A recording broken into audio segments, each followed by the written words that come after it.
Welcome to Kill Team Casuals, a podcast all about Kill Team filmed in 3 different time zones by 3 different gents. Today we have a very special guest, the prophet of Warg himself, my captain with a K. It's Emmanuel from Strategic Advantage. Enjoy. Oi, here we are. It's live, and Ben's had a haircut.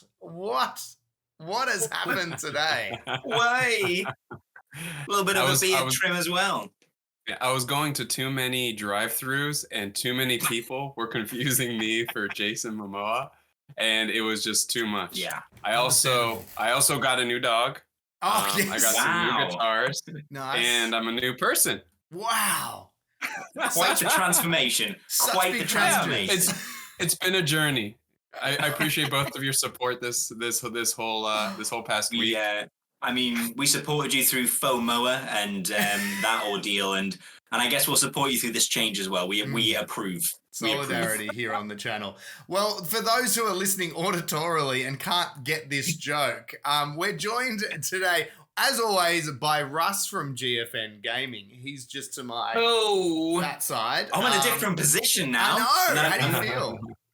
I'm going to juggle this welcome party juggling ball thing, and I'm going to pass it over to Emmanuel from Strategic Advantage. Dropped, and he's caught them. Hey. No, that I didn't forgot. take long. I can't juggle. I got this shit pie here though. Here you go. Yes. Look at that. Fitting right in. Shit pie to the face, and the show has officially kicked off. As is hundreds of years of tradition down here in Australia is, of course, the ceremonial shit pie to the face to start any social event. So fantastic. And that's basically that's global now, because that's gone to England, to the States, back to the face. So that's don't go to an Australian wedding. That's all I'm saying. Or don't wear white. Don't wear white. No, tan is good. All weddings are brown pants attire. Hey. Well, we've got unfortunately our very good friend of the show / king of Kill Team / co-host Ben, a little bit unwell, but he is co-host with a K. Yes. Commander co-host with a K. Commander King co-host. He's prepping mentally. He's on a mountain. He's meditating, and he's getting ready for the big Kill Team Open, which is, I believe, this weekend. For the Kill Team. Is this Ben? Because I heard a rumor. Heard a rumor about the absence of Ben. I heard that he was contacted by the Fomoan family, which is, from what I understand, Jason Momoa's entourage, and he's been flown out. Ben is currently sitting shotgun as they're filming Aquaman 3, The Fissioning, apparently it's a working title, but he's sitting shotgun with Jason Momoa himself doing blood tests to decide if Ben is actually Jason Momoa. If you can get your head around that. A lot. Yeah. Wow. Exactly. Wow. The people that work with Jason Momoa isn't Jason Momoa, and Ben is actually Jason Momoa. One of them. And once they get that figured out, too, they'll have to figure out who's stunt double. Exactly. I mean, it's all just like, I mean, who's getting the royalty? This could be the second biggest public trial since the Amber Heard and Johnny Depp trial. And the thing is, though, how will we know who wins? No. They're the same person. Who comes back to the show next week? We'll be like, hello, Ben, Jason, Momoan. We'll have to drive past Wendy's a couple of times to see if that dude's there and you can recognize him. That's the only thing I can think. It'll be like a Schrodinger's co-host, right? Yeah. He's both and both not. Jason Momoa. He's both here and on the set of Aquaman simultaneously, and we love it. And we love it. We're gonna shock everyone. We're gonna talk a little bit of Kill Team today. We've got some interesting stuff, but in the meantime, I'm not prepared. I know, crazy, right? Emmanuel, we've got you back on the show. We know you're a mad orc man. What are you working on? Any projects? What are you painting? What are you building at the moment? Well, currently my used to paint over here. All that painting's done inside the house now. So my current project's over there. But I have decided to play Phobos. Ooh. The Commando Marines, as it were. Nice. Yes. I've really taken to the idea of playing an underdog team, and really I see where they are in win rates, and I see just like I think they're better than that, and I think win percentages don't accurately reflect what they can do, because there's probably a lot of folks trying to play them too killy, or just new to kill team, or coming from Big Hammer, having a bunch of infiltrators or incursors and being able to throw together a team, or just playing 5 Reavers, which is actually not as bad as you think. Really? I mean, it sounds fun. I would love to play that. That sounds fun, but yeah, I mean, on Into the Dark, how well does that take do? a ton of Reavers, right? Stab. Yeah. But I digress. I think that they're also down on the win percentages, because if someone says, I want to play an elite team, they're going to play Intercession, they're going to play Legionary, right? Yeah. There's 2 very straightforward, very good, very competitive teams there that those players that would gravitate towards more competitive mindset would shift to, right? So I really want to see how far I can push Phobos, and I've had Grot Phobos modeled for the longest time. They were I was gonna ask, yeah. Always, right? Always, of course. Without fail, there's a Grot head on something from the Imperium. Yeah. But they kind of sat on the side for the longest time as I built 2 more Commandos teams. Of course. Chain built Commandos. But now I want to get them, and I want to bring them up for kind of competitive play in some tournaments coming up. Nice. But in addition to that, I also want to scratch build a drop pod for them as part of a diorama. Yes.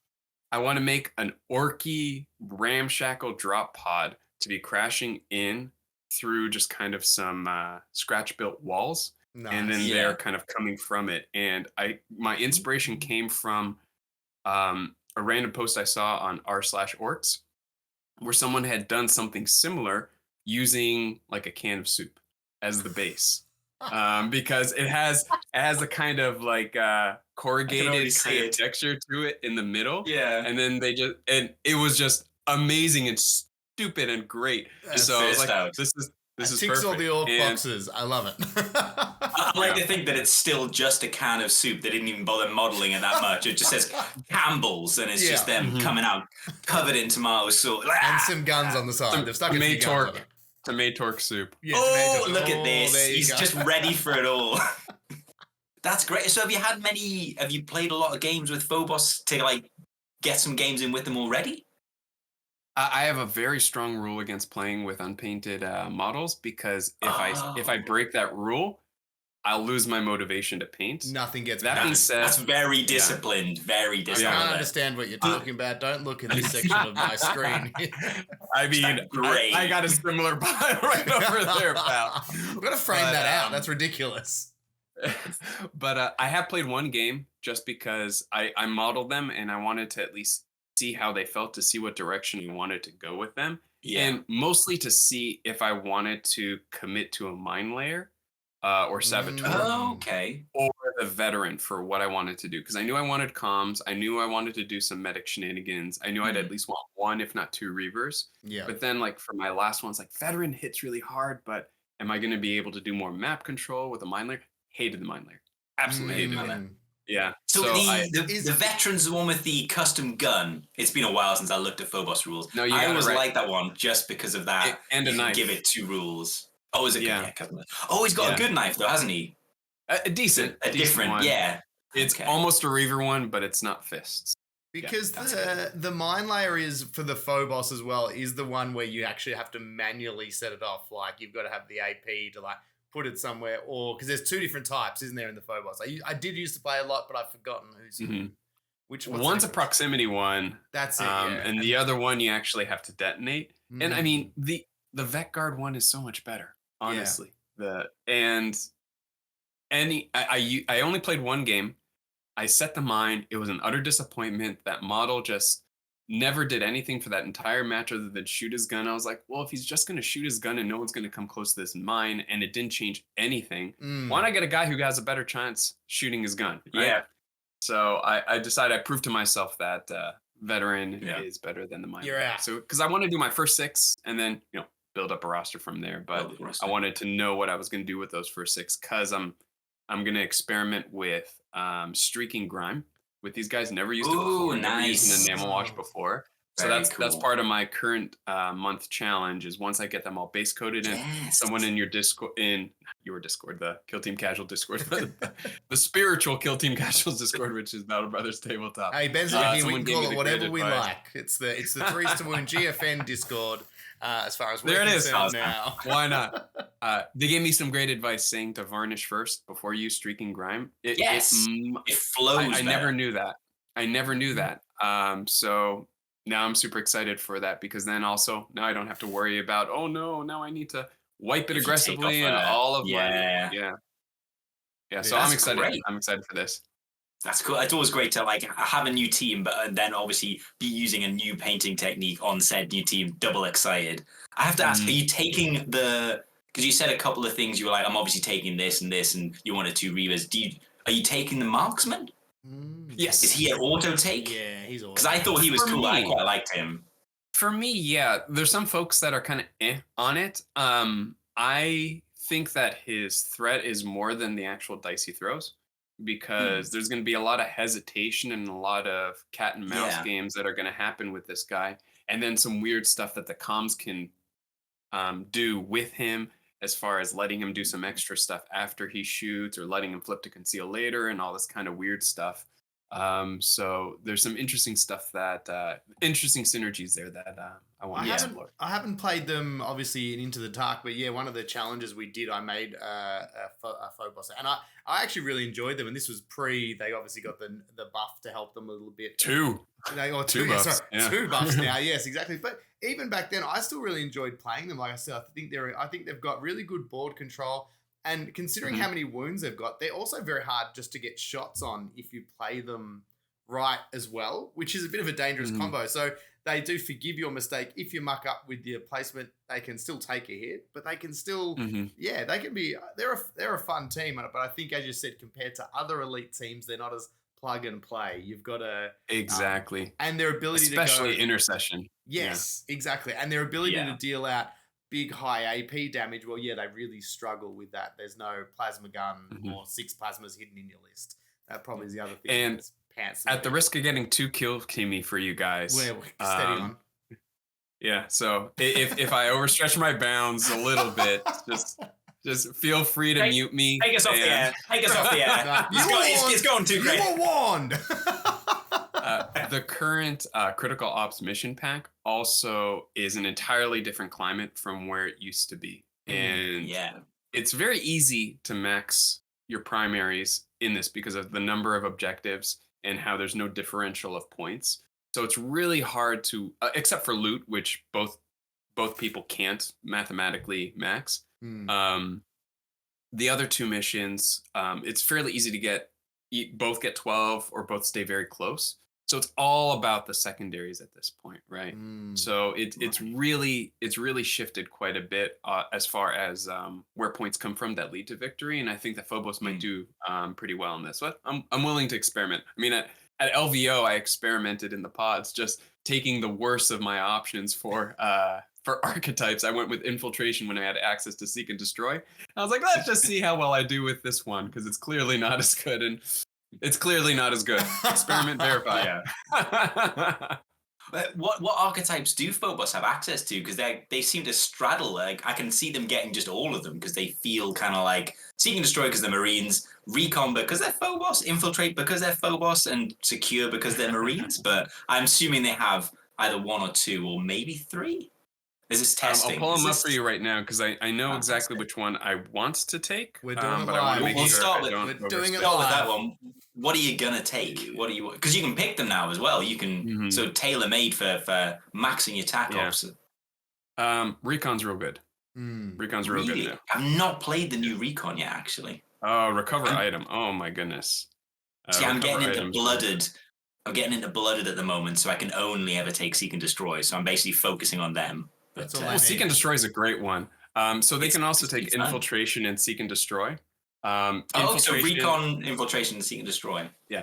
Infiltration I just talked about. You can play positional with Infiltration. That's what I tried with Stock Target. The Grot was the one stalking targets. It was great. Just like a sniveling Grot just ziplining over to right behind something. It was very fun and weird to do. But Stock Target, gather evidence, or not gather evidence, that's an Arbites thing. Gather surveillance, whatever it is. But there's some positional stuff you can do in Infiltration, but it's really easy to deny. And Seek and Destroy, you really need to be killing stuff, and that's not where Phobos shines. So Recon, I think, is the best one for them. Well, with their lack of like heavy damage, I guess like another elite team, is that their worst matchup, or is there like would they struggle with, because they don't have the double shoot twice that like Intercession have for free, which is really great for the Horde teams, but. What I don't really know a lot about Phobos. I got a couple of friends in the local scene in Manchester are dead set on running Phobos, so I'm sure I'll encounter them soon. But I kind of wonder what their bad matchup is, or what they're good against, because I'm assuming Horde is where they like to be because of their damage profile, and elites might be more tricky. Yeah, I mean, Legionaries take them out. Take them out. Yeah, that's what I'm thinking. I'm thinking Legionaries might be a nasty one. Especially, it's hard for them to go toe to toe with Legionaries. Intercessions, okay, but what you really need to I feel them slotting, and this is also with me not having a ton of experience yet, so I could be just this is the Bible, basically. We're writing this down. People are taking this like, oh, Emmanuel said. Well, I feel like I need a legal disclaimer at the bottom. It's like, any success you may or may not have with this team is... Success may appear further away than originally stated. We'll put it in post. We'll put it in post. I like that. A success might be further away. That's brilliant. I see them playing the mission better than other elites, or being a little bit more dodgy than other elites. And hopefully that's where they strive. But we'll see. I'm going to find out, right? Fingers crossed. Yeah. We have to ask before we move on. Do you have a suitably orky name for the Phobos team? Ooh. I don't yet, actually. In the comments, let's help out Emmanuel. Oh, no, I do. Of course, no, I do. Hold your comment. Chat, stop. Hold them. Don't just realize it. Unless it's better than what Emmanuel comes up with. So I painted them as Crimson Suns because literally, not Crimson Suns, Crimson Fists, excuse me. I literally Googled which Marine chapter got hurt the most by orcs or something to that effect. Yes, of course. And climbed in the armor. And I just wanted to add insult to that by putting grots in their armor.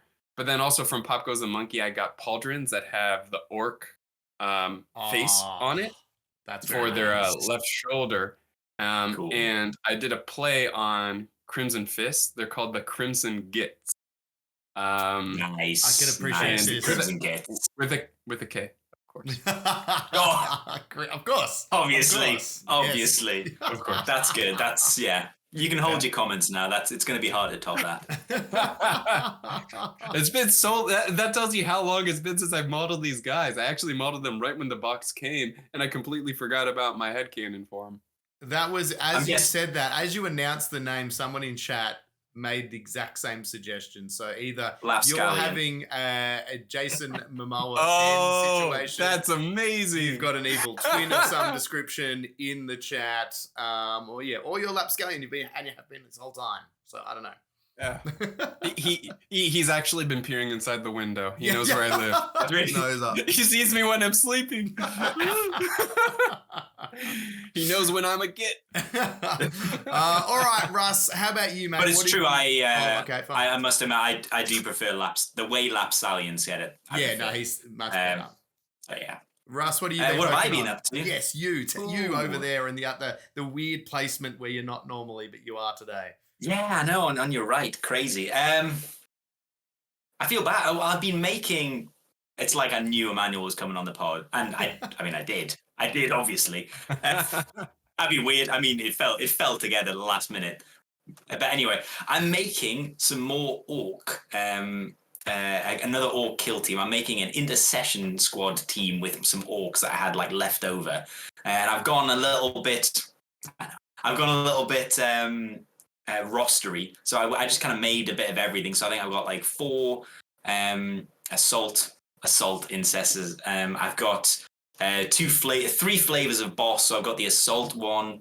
I've given one kind of like a plasma gun, and one's got a power fist. So I've got like 3 different types of leader, and then I've got the grenadier, and I've got 2 gunners, and I've given them like fancy scopes and different kind of bullets to kind of represent what I will imagine I will load them out with equipment wise. So I've been doing, I just think they're so fun to add those extra details on because they're such characterful models anyway, and then adding those little random little bits on just really finishes the orcs off. And I've got my favorite one is the gunner because I've got the guy with the rocket and on his base and behind him I've got a little grot with a gun who's the normal shooting profile, and then the guy with the rocket's obviously the grenade profile. So I was like, I'm gonna have that. That's a cool little group. I really want to get some Pop goes the monkey might actually do this, but I want to get some like muzzle flashes. I thought, it'd be actually quite cool to give that one like a little muzzle flash kind of thing, and I might try and cut off the rocket for the rocket boy and have a little smoke just coming as if it's just been fired. I thought that'd be quite cool. I like it. What I have seen some folks do, and this might be up your alley, because I know you like using the is it brass or some sort of metal wire that you use for the copper wire stuff. Copper. What I have seen some folks do is cut off. Are you using like the Orc Boys rocket? Yes. From the Orc Boys kit. So I think it has 2 that are on there, if I'm remembering correctly. Oh, maybe. So what some folks do is they either snip off one or both, and they give it like a twisty kind of copper rod, drill it in on both sides, and then put like smoke, like cotton, around it. To make it look like just a random, just going. Which is the appropriate PS5 of Rocket Boy. Checks out. I'm gonna have it looping back and coming back down on him. And right onto the garage. He's like, on the garage. The guy's like oblivious. So I like this, boss. That would be perfectly orky. I'd be on board with that for sure. Yeah. So that'd be quite cool. So that's what I've been doing. I finished my Blooded recently, my Katachan Jungle Blooded, and I've been trying to get games in with them. It's Thursday night. Blooded. That should be it. That's what I call them. I call them the Katachan Jungle Blooded, and then I have to clarify that it's a Blooded proxy team just in case, But I'm trying to get a game. It's Thursday now, and I've asked in the Discord at the local shop if there's anyone around for a game because I want to get some practice in because there's a tournament. Actually, it's in a month. I thought it was sooner. I think I realized like the 18th of March in Manchester. It's like a quite a big tournament, 4 rounds. I think the tournament organizers, big up to Dan and Ben. They've just become Warhammer approved. I think, which I'm not 100% what that means. Yeah, there's some sort of Warhammer legitimacy test that they applied for, and they were like, "You sirs are legit." Yeah, that's what I thought it was. I had a feeling. But yeah, so they're like an official like tournament organizer now in the Northwest, so it's great. So I'm going over there on the 18th, and I want to take the Blooded, so I'm trying to get in as much practice as possible. But so far, I'm really loving them. I had to stay Chaos, obviously, but I really like it's a step up from. Although God, I miss 3 APL models. I love move something dash. Oh, so nice. But yeah, no, I'm enjoying them. But I've not done a load of painting recently, apart from getting some of the orcs ready for the intercession squad. But how about you, Rhys? I see the desk to your right is remarkably clear of unpainted minis for you. Look for me. Look at this clear space here, gentlemen.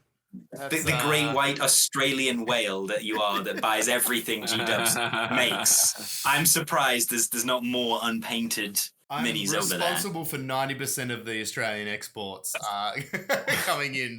Not just GW. No, just exactly. Most things. They comes via my house and I just take out what I want and just send the rest on. Then everyone else gets a go. It's a nice racket. Yeah. Look, just the cream off the top. Just yes. Yeah. I'll take the best. Everyone else, you can have the rest. So for myself, what I've been doing, I've been trying to set little goals to get teams done in the old Sprue competition, which obviously talk about a little bit later.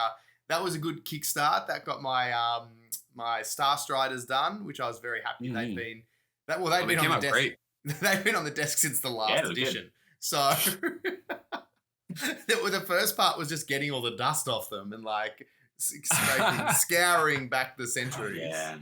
And then after that, I was like, well, I've opened up the cheese factory of like these top tier teams. I was like, next up, I'm gonna go with. I've been finishing my Navy breaches. Nice. Apparently, they're quite good in the old, especially ITD. And again, they've been sitting on the desk for some time. So just sort of, ticking them off, a little plazzy boy. Nice. Getting them done, which has been good. So that's kind of been my goal, is just to get, there's a few teams that I've wanted to play, and a bit like you, Emmanuel, I was like, I want them painted before I play, because otherwise I'll just keep not painting them. So a few more teams. The Kroot are there as well. The Kroot are ready. The Pathfinders have been there for a very long time. So I'm going completion. I'm guilty of that. Completion over perfection is my new mindset. Oh, there we go. Some Grot Tau, are they? Yes. Has he got a beret on? I love that. A hand helmet. I love it. Oh no, it's the little fur rim. That's class. I love it. I love. Wow. It works with the. Fun fact about this guy, I broke apart my first ever Grot leader from... Oh, focus went crazy out. Are we better now? Am I blurry? I have Domino Field up. Yeah, exactly. Yeah, we're just you were definitely -1 to hit with focus right now, so that's great. That's right. Let's see if I can reset that. This is embarrassing. It's happening live. I've ruined everything. No. Yay! Well, the stream's off, guys. See, Russ, I told you he'd do this. I was like, you know what? Go out of focus. I said we shouldn't have him. Ben's never done this. Ben's never gone out of focus. That's all I'm saying. To be fair, Ben is always out of focus, and he's 90% of the time like streaming from his bathroom. So yes, so this is okay. We can live with a bit of blur.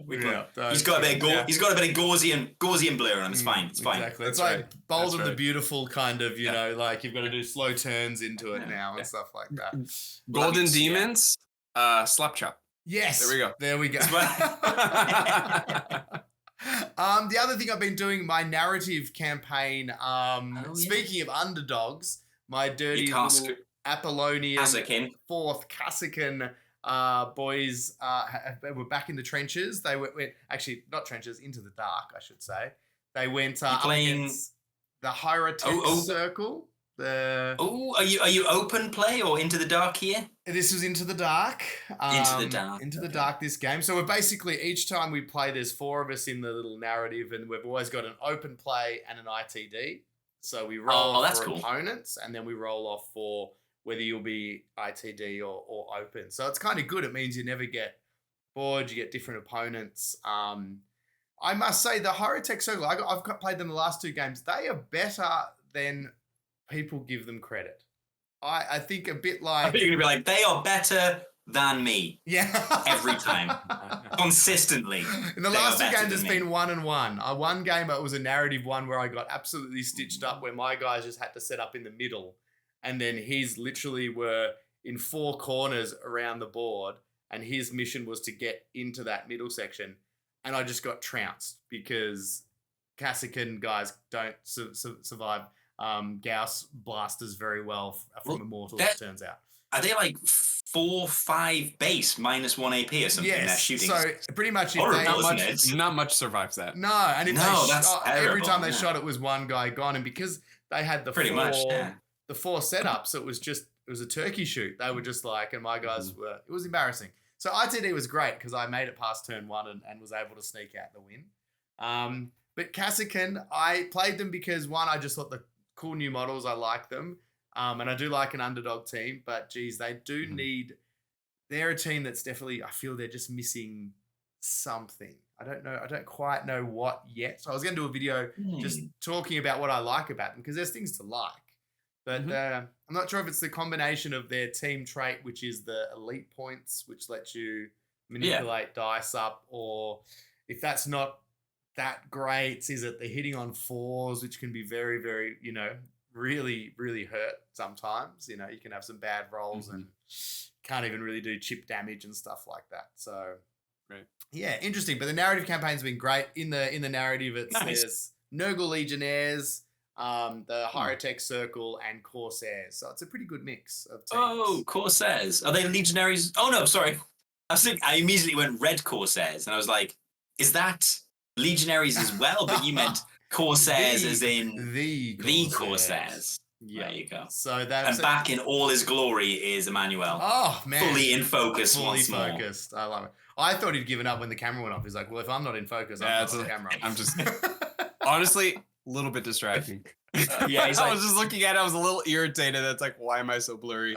I should be better than this. Well, I am better than this. Now we're all caught up with that stuff. When we're talked about teams, do we want to quickly jump in and announce some finalists for the Old Sprue?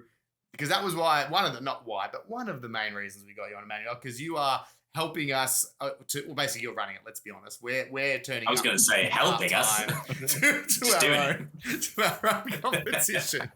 You've been good enough to help drive it all, as well as entering it. I mean, Russ, I'm not sure. Did you get it? Oh no, you got your blooded done. It was Ben that didn't do anything. I was going to say I was well ahead of this time. I was like, boom. I think Ben got half a Corsair painted again this time. So. And we can dig the boots. Have you seen his most recent one? The plasma gun Red one? Corsair. Yeah. Yeah, that's super cool. If you're gonna get one Corsair done, that's the one to do.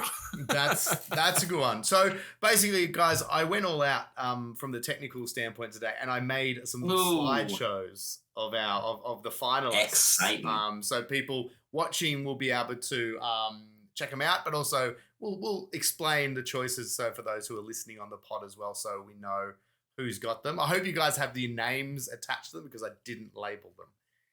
Can't do it. What, me? Yes, Russ, you. I did nothing. Oh, well, Fingers crossed. Let's see how this goes. Emmanuel, let's start with you. You've got the top 4 because, as we said, you are the leader of this competition. And then Ben, Russ, and myself all picked 2. These top 10 will then go, what do we do with the top 10, Emmanuel? Take us through it. What happens once we've got 10? Yeah, so we all chose some of our favorites. I gotta say, it's like picking your favorite orc. I had a difficult time, super hard time. There were so many. Like I went through, passed through all the entries, and I think I saved all of them. And I was like, shit, I can't do that. Well, I was meant to pick 2. And I was like, I picked 4, and I was like, no, you only meant to pick 2. And I was like, oh no. Because that 4 was already me narrowing down from like 8. So. And we had a lot of entries, didn't we? Too. We did. Yeah. I think about 30. Awesome. Which was great. What really helped me narrow down my picks is as we were talking about it, y'all were talking about, oh my god, I love this one. I was like, okay, so I'm safe to drop this person because I know Ben's gonna slide him in. Because I didn't want to give up any of them. But I don't know what order you're planning on doing yours in. So I have my notes here. So once it pops up on the screen, because I think you have it all organized, right? You ready? Here we go. And starting. This is exciting. Something's happening. Magic. But I don't. And let's see now we can see what the delay is. I see it. Oh, there we go. There we go. I had to restart because mine wasn't working. Let me get the name up because I have it all written down. Hang on, let me scroll past all the pictures of my dog and my baby. Revel in the glory here. Yeah. Of what we're seeing. This is James Wales 75 on the Discord. These are orc meganobs. They're custodes proxies, as you do. And first off, like, awesomely painted, beautiful bases. I love that. But the thing that really tipped it over the scales for me is that he added a little thing to each model to indicate the war gear or the equipment that they're going to be given. So I have it written down here. The Euler Grot is Oath Parchment. That's on the first one. You have a Distracting Juggling Grot. It's actually a video. So I've got that's the so I just brought up the second one there for you as well. yeah. Okay. Oh, perfect. Yeah. He has the Stabby Grot and Bitey Squig on that last one is Very cool. Misericordia, and then there's a Tanglefoot Grenade, yada yada. Anyway, all the little things on them are their war gear, and I thought that was really, really, nice really great touch. And like, I mean, there's checker patterns, there's very interesting bases. This just checked so many boxes for me. I was really impressed by it. There's a lot of detail in it. Each one is its own. Like if you had just entered one of those, I still would have been impressed. Right. Have a full You got a full team then. Yeah. And the squig that he used is a squig that's eating grot, I think, and I love that one. Yeah, I think it's one of the cave squigs. It's great. That's awesome. All right, next up, we've got we've got some Corsairs. Yeah, so these are Naitpee, Naitpee. Oh yeah, I saw these as well. These were on my short list at one point as well. Yeah, I love the fades. I loved so this hit home for me because there's also a little bit of that staging of the photo that I really, really enjoy. Yes. Especially with a nice complementary background with like the purple, with the blue, with the tan, with the yellow and the red. Like everything just like pops out of this with using the board as the background, but enough terrain on it where it actually just kind of adds depth instead of just seeing the cardboard. One of the future things I've given like a 6-month timeline already is family photo. And cool. One of the mini challenges is all about doing stuff like this because minis in a row look fantastic on their own, but when you give them context like this, it's always super impressive. He had a little story for them called Super Discount. I love it. That's a bit what he of story names them. adds a lot. I like it. I'll read. They got this name because I couldn't decide on a color scheme. Then I got lost in a French touch dance music vortex for a few hours. And number 1, Super Discount is a great album. Number 2, for some reason, the music put me in the mood for flashy knee-high pointed-toed golden boots. I don't know. I love those. Number 3, these guys and gals like to steal stuff. There's no discount more super than that. And number 4, booty in every sense of the word. I said as part of the challenge that story was going to mean something. As far as it's not just painting quality, it's also the story and like everything about it. And I'll talk more to that at the end of this once we talk about it. But there's a reason why the story and the context matter more than just the painting skills. I also really like our chats pointed out how cool that their leader is too cool to actually look at the camera here as well, and I think that's very important. Yeah, absolutely. Very Corsair arrogance. Cool shoulder. I took it as far as the arrogance of like, look at this blend on this cape. Yes, look at it, you fools! Look at my cape. This silky cape. I really like that color palette and the way they've done it. It's there's some good color theory. Very eye-catching. I dig it. Yeah. The complementary colors and the contrasting colors, is beautiful, top-notch stuff. Yeah. All right, next up. Very cool. Oh, it's me. It's this. Oh, wait, this isn't mine at all. These aren't yours at all. This is Primaris Painter. Yeah, so much better. These are very cool. Yeah. These are the Star Trek. Absolutely. Yeah, the Star Trek Elucidian. I was trying to find the word. Yeah, Star Striders. Very crisp, very smooth. What more can I say? There's a dog. Yes. Yeah, I mean, I pointed out by Joe from Delhi. He is also in the chat and thereffor automatically wins. Yeah, basically. That's how it works out, yeah. That's how I've always thought these game shows worked. Is if you're here, you win. Even he's the only one who turned up to collect the prize. So. Yeah. A little attention to detail that I like too, and I regretted this with myself when I painted my ones, was I love how he's got the proper little like Sector Mechanicus, or like the board, the bases are proper like into the dark bases, and I really like that. Yeah, the Necromunda bases which he's using are perfect. Oh, there you go. Because they're also super cheap. compared to a lot of the other like molded bases that they sell. But then also like the detail and not only painting the hazard stripes, but also adding wear to the hazard stripes. That's not easy. That definitely stands out and really grounds the team in a great way. And his story was cool. He picked these up at Warhammer World in May of the previous year, May of 2022. And they got just shuffled back and shuffled back and shuffled back with all the other teams. And that was a big part of Old Sprue New You, is just like all these teams that you were excited about at some point, but lost that excitement about. Like this was to bring them forward. And what a lucky team to choose to resurrect as we find out that they're tip top of the meta right now. I'm sure it was an accident, just like me. I'm sure. Oh no! Archaeotech beam, no! I love the red coats. They're so cool. Mm-hmm. I can really respect too. You know, when you spend time painting something, you get the respect for how difficult different elements of it are as well. And this team too, like there's such an interesting thing to have them look unique and be big and bold colors. Like each one's really its own character, but at the same time, you've somehow got to have them still feel coherent. And he's done a really good job of that too. They stand out. But that when you see them together, it doesn't look weird. It doesn't look like mishmash. And so I think he's done a really good job. And the secret to that, I think, is twofold. Number one is the basing. Unified basing goes a long way. Number two is a tie-through scheme between them all, and it's the trim. No matter what color everything else is, the trim is always identical. Same wash, same color, all of that. And it really pulls a mishmash team together. And that's something I appreciate coming from orcs, because no matter how many different colors they are, I always paint their skin the same color. Some folks like to do a mishmash of colors for orc skin, but I use the skin as the unifying color through the whole team. So that's almost like their uniform per se. So having a unifying color between all of your models lets you get have some liberties with each one to give them individual characters. So, but I had a tip for newer painters. That's really nice. Until you mentioned that, I was like, they're all different colors, and they do look very unique, but they're clearly identifiable as a unit. Yeah, great job on that. They're fantastic. Great work, Primaris Painter. Thanks for being in the chat as well. Appreciate it. Yeah. Moving on to the next one. We've got some.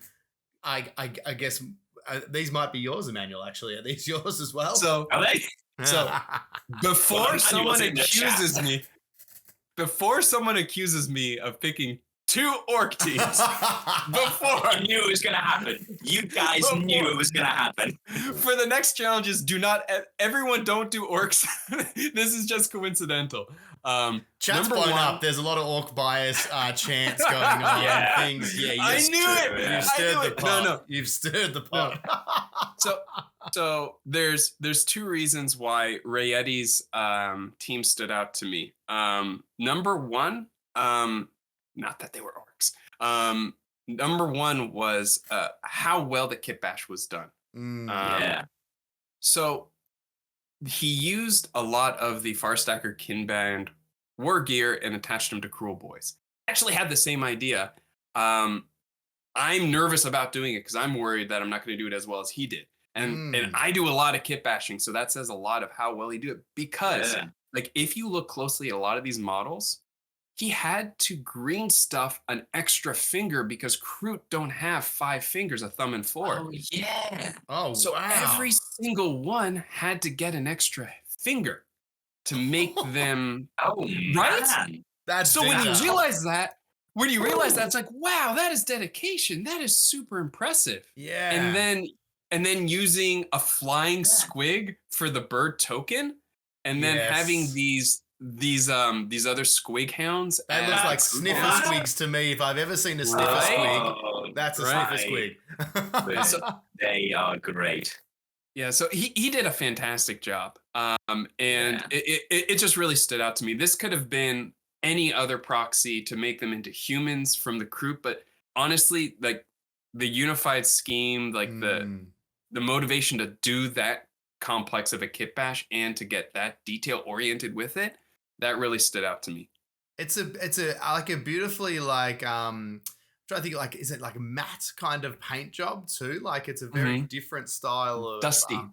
Dusty. Yeah. I was trying to think of like a word that's not it's a positive. Like it's not like Dusty's it's bad.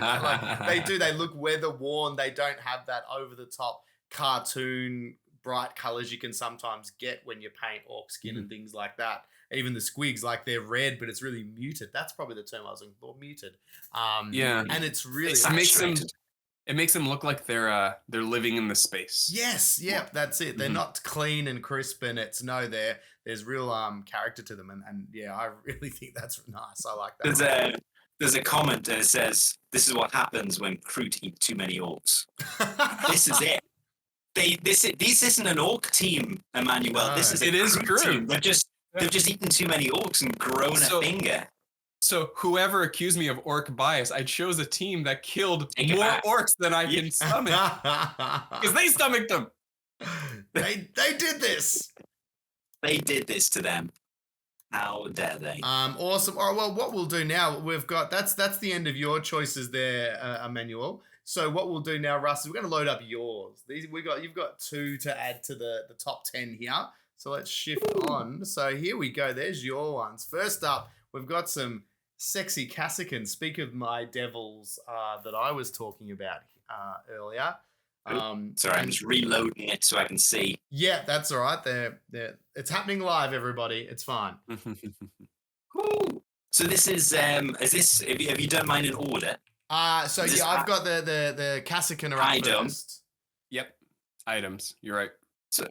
So I put in the name of the people and I haven't put in there. Oh, apparently I sound like a robot. Yeah, I was just about to message you offline. I was just doing quick. I thought it was me, so I didn't say anything. I thought I screwed something up, and my audio getting his robot voice was worse. Talk to us now. No, you hang up. No, you have. Stop it. Russbot. How am I doing? How am I doing now? Yes, much better. You've been referred from now on, though. You have been called by the chat Russbot. So, and we're all right. Russbot. Russbot. You've been called worse. Kill again. Russbot. Yeah. It's I'm the real Russ is currently with Ben hunting down Momoa. I'm just here. I'm just here programmed to live stream. No. So this is I love these guys. It's kind of an interesting camo because it's not very camouflaged, depending on what world you come from. But it's this cool. Yes. I don't know why I saw it. I just saw it, and this is one of the first ones that I couldn't stop scrolling past. I was like, I have to have a look at these dudes. But I just love the kind of almost cell shading on them as well. So they've got like really defined kind of like black lines, blue hair on the plasma pistol wielding. What I assume is a plasma pistol wielding leader. I don't know. It's just a great little execution of the team. I'm a big fan of how they look. I do like yellow, and you generally see it when I do it. It's kind of a more warm yellow that's like kind of like a brown into a yellow, but this is kind of like a boom. It's like a Flash Gits yellow. If I can give you a comparison, Emmanuel, that you will get. I get Flash Gits, yeah, a Flash Gits yellow. So I do. I'm a big fan of this one. I think it's really effective too. The having the yellow is like the bright color, but then it's got the red camo elements in it. Yeah, it's a nice one. Which I said, it's I think it's the ludicrousness of amazingness of 40K that there would be a planet where this is the perfect camouflage for, and I love that. And my favorite model. Oh, go for it, man. Yeah. It's like that scene. I don't know if anyone here or in the chat knows Ali G in the house. But it's like the scene at the end where he's saying, I appreciate you all coming in your camouflage when they're going to steal something, and they're all wearing bright camo. Ridiculous. Yeah. You know what? Now this is all I can see. I can just see that Ali G camo scene. Well, and you know what? It's still one of my top picks. Yeah. If anything, it's gone higher. I'm still about. In fact, it's one. Let's just. Yeah, I love that. It's great. Oh, awesome. All right, I'll bring up your next one here, Russ. So I believe this will be Swanky. Yes. If it's in order. Oh, hey, I need to. Oh, am I back? Oh, yeah. So this is the. Well, I think though. Oh no, I've lost it. Oh, I've got it, but I can see it, but I'm all over the place. I'm trying to bring it full screen.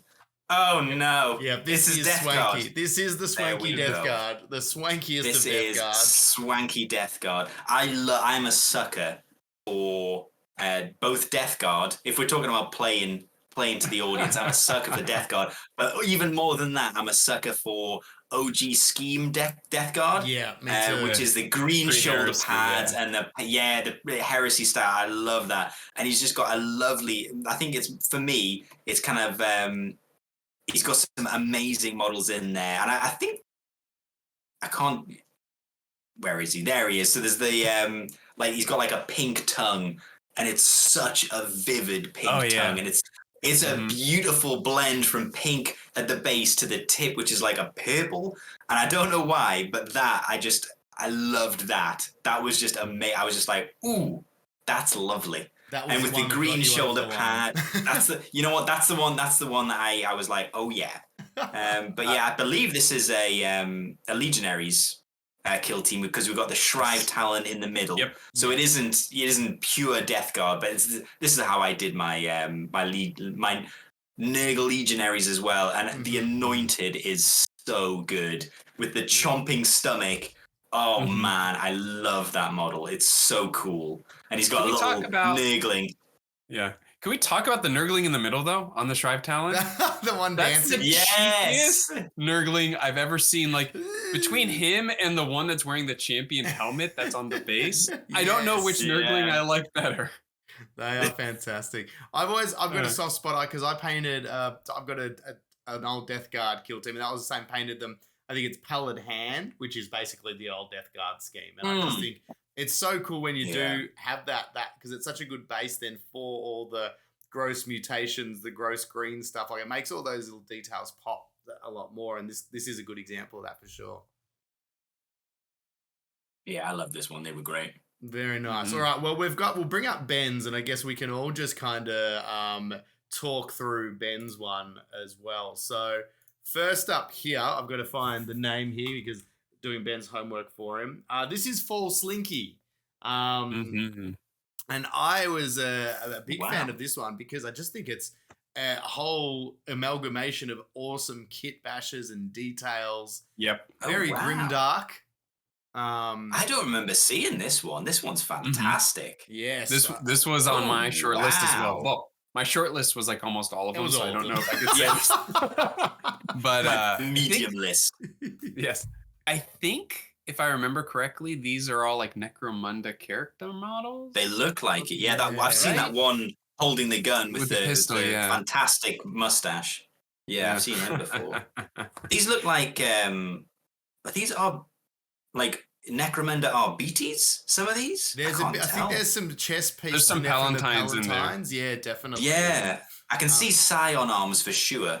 Yeah. Yeah. And I think the Admech guy is a Van Seer body. Ah, you're right. It is. Yes. Yes. With the Mechanicus head on top. Yes. Yeah. Super. And it's got a Delac legs. House Delac. This guy is definitely a Necromunda player. Yeah. He's crossing in the kill team. And we'll allow it. Well, if it's this good, I'll allow it. So these must be Elicidian Starstriders as well. Unless they've also got the goodest dog. Yes, the goodest robot dog. They've got the Death Cult Assassin. I mean the Starstriders are great because they do, if you want to like kit bash them, there's so many possibilities. You can build them so many different ways. And this is compared to the other one, which is the out of the box, which is amazing. And here's someone just having to go on full ham. And again, a very muted palette with their restrained even with the amount of paint, like colors they've got within it. And it works really well. Is the guy on the bottom right using the Tempestus cloak? Like that comes out of Guard? Yeah, the jacket. I love that pose. It's such this a cool is my one. favorite part of kit bashes. I just love to try and find. It's like almost like where's Waldo? What sprue did that come from? I love doing that. I like the big drum magazine on the bottom of the hot shot, which is obviously like the rotator cat. There's obviously a hot shot volley gun, but then it's got this like big battery pack just stapled to the bottom of it. I love it. Stuff like that is very cool detail. So well done, Ben, on picking this one and not being here. So yeah, that was for Slinky. I like Joe's comment. If Ben was here, this would be why he picked it. It's rad. Also, let's all just do. It's guys. It's rad. We're using too many words. Try and do a Momoa. It's good. Yeah, I like it. That's my best Jason Momoa impression, which is obviously my Ben impression. Now we're going to get you blood tested. There could be a third Momoa in the building. No, God. It's happening. And here's the next one. This is his next one, which is Ray 1985. Oh, I love this one. And I saw this one as well. Those clothes. Yeah. Ooh, I love this one. This is so cool. I almost picked this one as well. I would say this would have to be from in my personal opinion. First, back to Joe in the chat. Joe from the deli. Yes, this is also rad. Yeah. But I'd have to say this is one of the cleanest paint jobs. Like this is like, isn't it just centimeter or millimeter perfect on how it's painted and put together. I mean, it's Ulthwayan.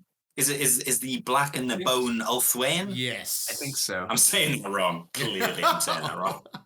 But I'm doing Ben's commentary, so it's okay. I'm in the same mouthfeel. I'm in the same mouthfeel as what it's meant to be. That's good enough. Close enough for a Ben. I think these are the scimitar craft world. The blazing scimitar eagles. I think it is. Yeah. Yeah. I believe that's drowning.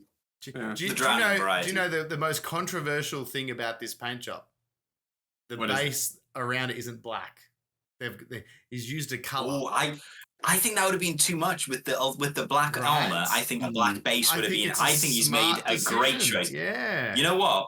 I'm gonna say he's used Steel Legion drab for that base. Oh, you're gonna put it out there? I think that's what he's gone. I'm going to put it out there. I think he's used Steel Legion drab, and I'm for it. I love a Steel Legion. My orcs have got a similar, but it's a slightly more ready, kind of like leathery kind of base. And I don't know why, I just liked it. I love it. These guys are... hang on a sec. Is this a compendium team? Yes. It's Craft extra points. Yes. For some reason, I was like, it must be Corsairs, but then he's got a gun platform, and I was like, come on, is this compendium Eldari? Yeah. I mean, when was the last time you saw anyone running these guys? The good thing is that you don't have to take the team and make them win a game. Yeah. That's because that would be the next level of the competition. It's like if you can do that, they've won. Yeah, there's a very good compendium craft world player in my meta. Very good. Oh, really? Yes. His name's Rob. He's fantastic. Rob must be a very good player. He's beat both me and Alex. Wow. Nice. Yeah. There's some compendium story. Yeah. I'm sorry, what was that, Rhys? Did he beat you in the car park, or with the models? Yes, he beat us with his carrying case. Yes, which contained his models. So that's how he beat us with his craft. He just put them all in a sock and just clubbed you with it. Wow. Classic. Warhammer known for its street car park fights. Yeah. His carrying case is just like a 20-pound pelican case. Yeah. He's just screaming, concede! Awesome. Well, those compendium teams need all the help they can get sometimes. Exactly. A few metal models. If you've got to assault someone in the old car park to get it done, brother. More love. So that's Ray 1985, and they are top work to Ben for picking two very good teams there. The last two, we're going across to me. Oh, we have the last two. This is the last two. This is one. Here we go. These ones, if anyone's followed my Instagram, and if you're not, what's wrong with you? But I was posting a few of these, tracking both of these entries along because I loved seeing them develop, and I loved the paint jobs. And this is some very, very unique. You put these out as yours. You sent me these and said, I painted these, Russ. Be jealous. Stop it. We had a 40-minute conversation where I was saying, how did you get that lava effect? And you obviously spun me some line because you were saying it was all you. Brushed it off. I spent 2 hours on Saturday trying to find lava paint because you just told me it was a one application paint. And I was trying to find it for ages. I can't believe you Russ, joke's on you, though, because you shouldn't have fell for him when he said, I used real lava. That's exactly. He spent weeks at that. How the hell did he get it to cool? Yeah. I lost 3 friends and someone who wasn't a friend, but he came along for the trip. What comes and I was after sad third about degree most of them. burns? Because Russ has those now. Okay. Yeah. What's worse than third degree? You burns? can't see me. My feet are just in a bucket of ice. You look like Anakin Just- Skywalker. That's how I am now. Just That's how I dragging am. yourself up the side of the volcano with one arm. Don't try it. Anyway, yeah. These are great. I love these. I love but sorry. I love a lava Great. storm. We should stop doing that. This is Rogue Guinea Pig did these ones. Yes. Obviously, some really, really nice Death Watch. But an interesting twist in not being the traditional black. It's nearly like a extreme dark navy black blue. Like it's right on the. It is on the quite, cusp. yeah, it's quite navy. I like Prussian it. blue, yeah. And it makes Yeah. again, if you're listening and you heard real lava weapons, the power weapons genuinely look like they are made of lava. There's an amazing Xenos phase blade. There's amazing blue The glow. plasma glows. The glow on the Xenophase blade That's is unreal. just Yeah. so subtle and On the unreal. coils. Yeah. So nice. And the choice of making the left arm not all silver, Yes. right? Like, and the red for the like insignia for the eye, just like small little touches just to subtly say these are Death Watch-ish. And even the You chapter know what? badge, the chapter pauldrons. That's what not I was going to being- say. Yeah. not It's such a being nice traditional choice to colours. not see them, in the color. Because I mean, I've painted Death Watch a bunch because I love Death Watch, and I always go for the classic silver arm, and then whatever the color, like Ultramarines, I would have it blue. But seeing this, I really love. It looks classy AF.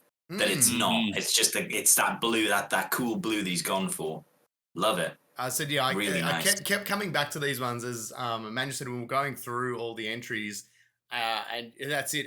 These ones just stuck in my mind as, very beautifully painted, great scheme, great theme to them, and you just know that look unreal. You'd win on the intimidation factor alone on the battlefield. If someone put those down, I wouldn't need you to put them in a sock and beat me with them. I'd probably concede before that point. Just gonna say. And then the last one, number 10, in no particular order though, mind you, is these guys. It's the Gene Stealer cult. What you gonna do? These are the guys with the blue. Yes. This is at least an hour a night. I love these guys. Was responsible for these, and being a Gene Stealer cult player, lover, Maybe. long time writer, first time listener, whatever. Again, I was following these guys along as they were coming together, and I just think it's such a cool theme. Like, Yeah. and the story I love behind the it. kid masters. The story behind it being, it's like, obviously we always see Gene Stealer cults infiltrating as miners, etc. But what if they infiltrated a police force, basically, or is what the idea is, SWAT team, which we do here in all the lore. It's the mining is just one part of it. They infiltrate all elements of society. So this is the GSC PD. They've got a load of lovely kits in here. You can see the different ones. You've got a bunch of the Delac arms here. You got a bunch of some Breacher arms I can see, and obviously you got the classic Vet Guard in there as well. Yeah. These are lovely. I love these guys. Very cool squad photo as well. Yes, this is a good family photo, I'd say, Emmanuel. Would you reckon this is a little bit of a family photo as opposed to just a bunch of models? And it's so hard to get more than just like 5 or 6 models in frame, and also be able to see enough of all of them too. So it's I think he has them up on like a little bit of a riser. Yeah, I can't believe it's just a little bit. He thinks of blue tack or something. Blue tack. It works really well because the base to level them, so it but it's like the same color as the stuff he used for his basing too, which is the great. rocks. Yeah. So these, I said, at least an hour a night. Good name, good painting words to live by. But these guys I think are amazing. So, Emmanuel, what happens now? I'm going to bring us back up onto the screen. What do we do now? We've got 10 finalists. Help. Yes. It's going to go up for community vote now. So we're going to put a vote together. It'll get posted on the Bow Brothers Tabletop Discord and shared through socials, all that stuff. And once we, I don't know, we haven't really discussed this, but a couple weeks, weeks of voting. Couple weeks. I think that's reasonable. We're doing it live. Before the end of this, so that way before the end of the month we get the winner. And now looking ahead, we did touch on, we've spoken about this offline. I'm going to put you on the spot.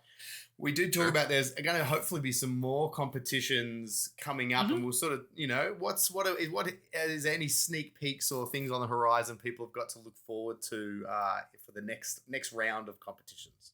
Yeah. So pinned in the chat dedicated to the hobby challenge in the Battle Brothers tabletop Discord, I have the next 6 months outlined. This month we're doing what did I call it? I forget it. It was new. Oh my god, my brain. Did you come up with something really snazzy and now you've forgotten it? It wasn't that clever, I'll be honest. That's probably why it's just like gone. But basically, learn a new skill. So for me, it was Skill Up 2023. Skill Up. There you go.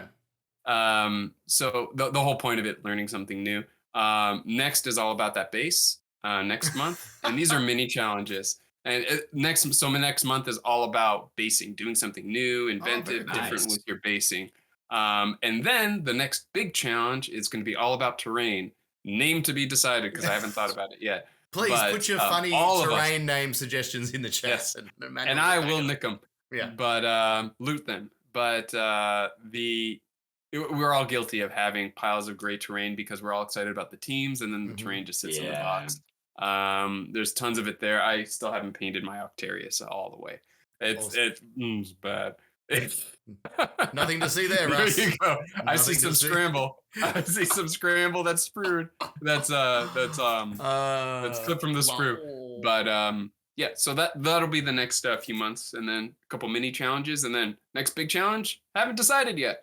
Awesome. So it'll just be the terrain will be TBD. That's right. But that's good.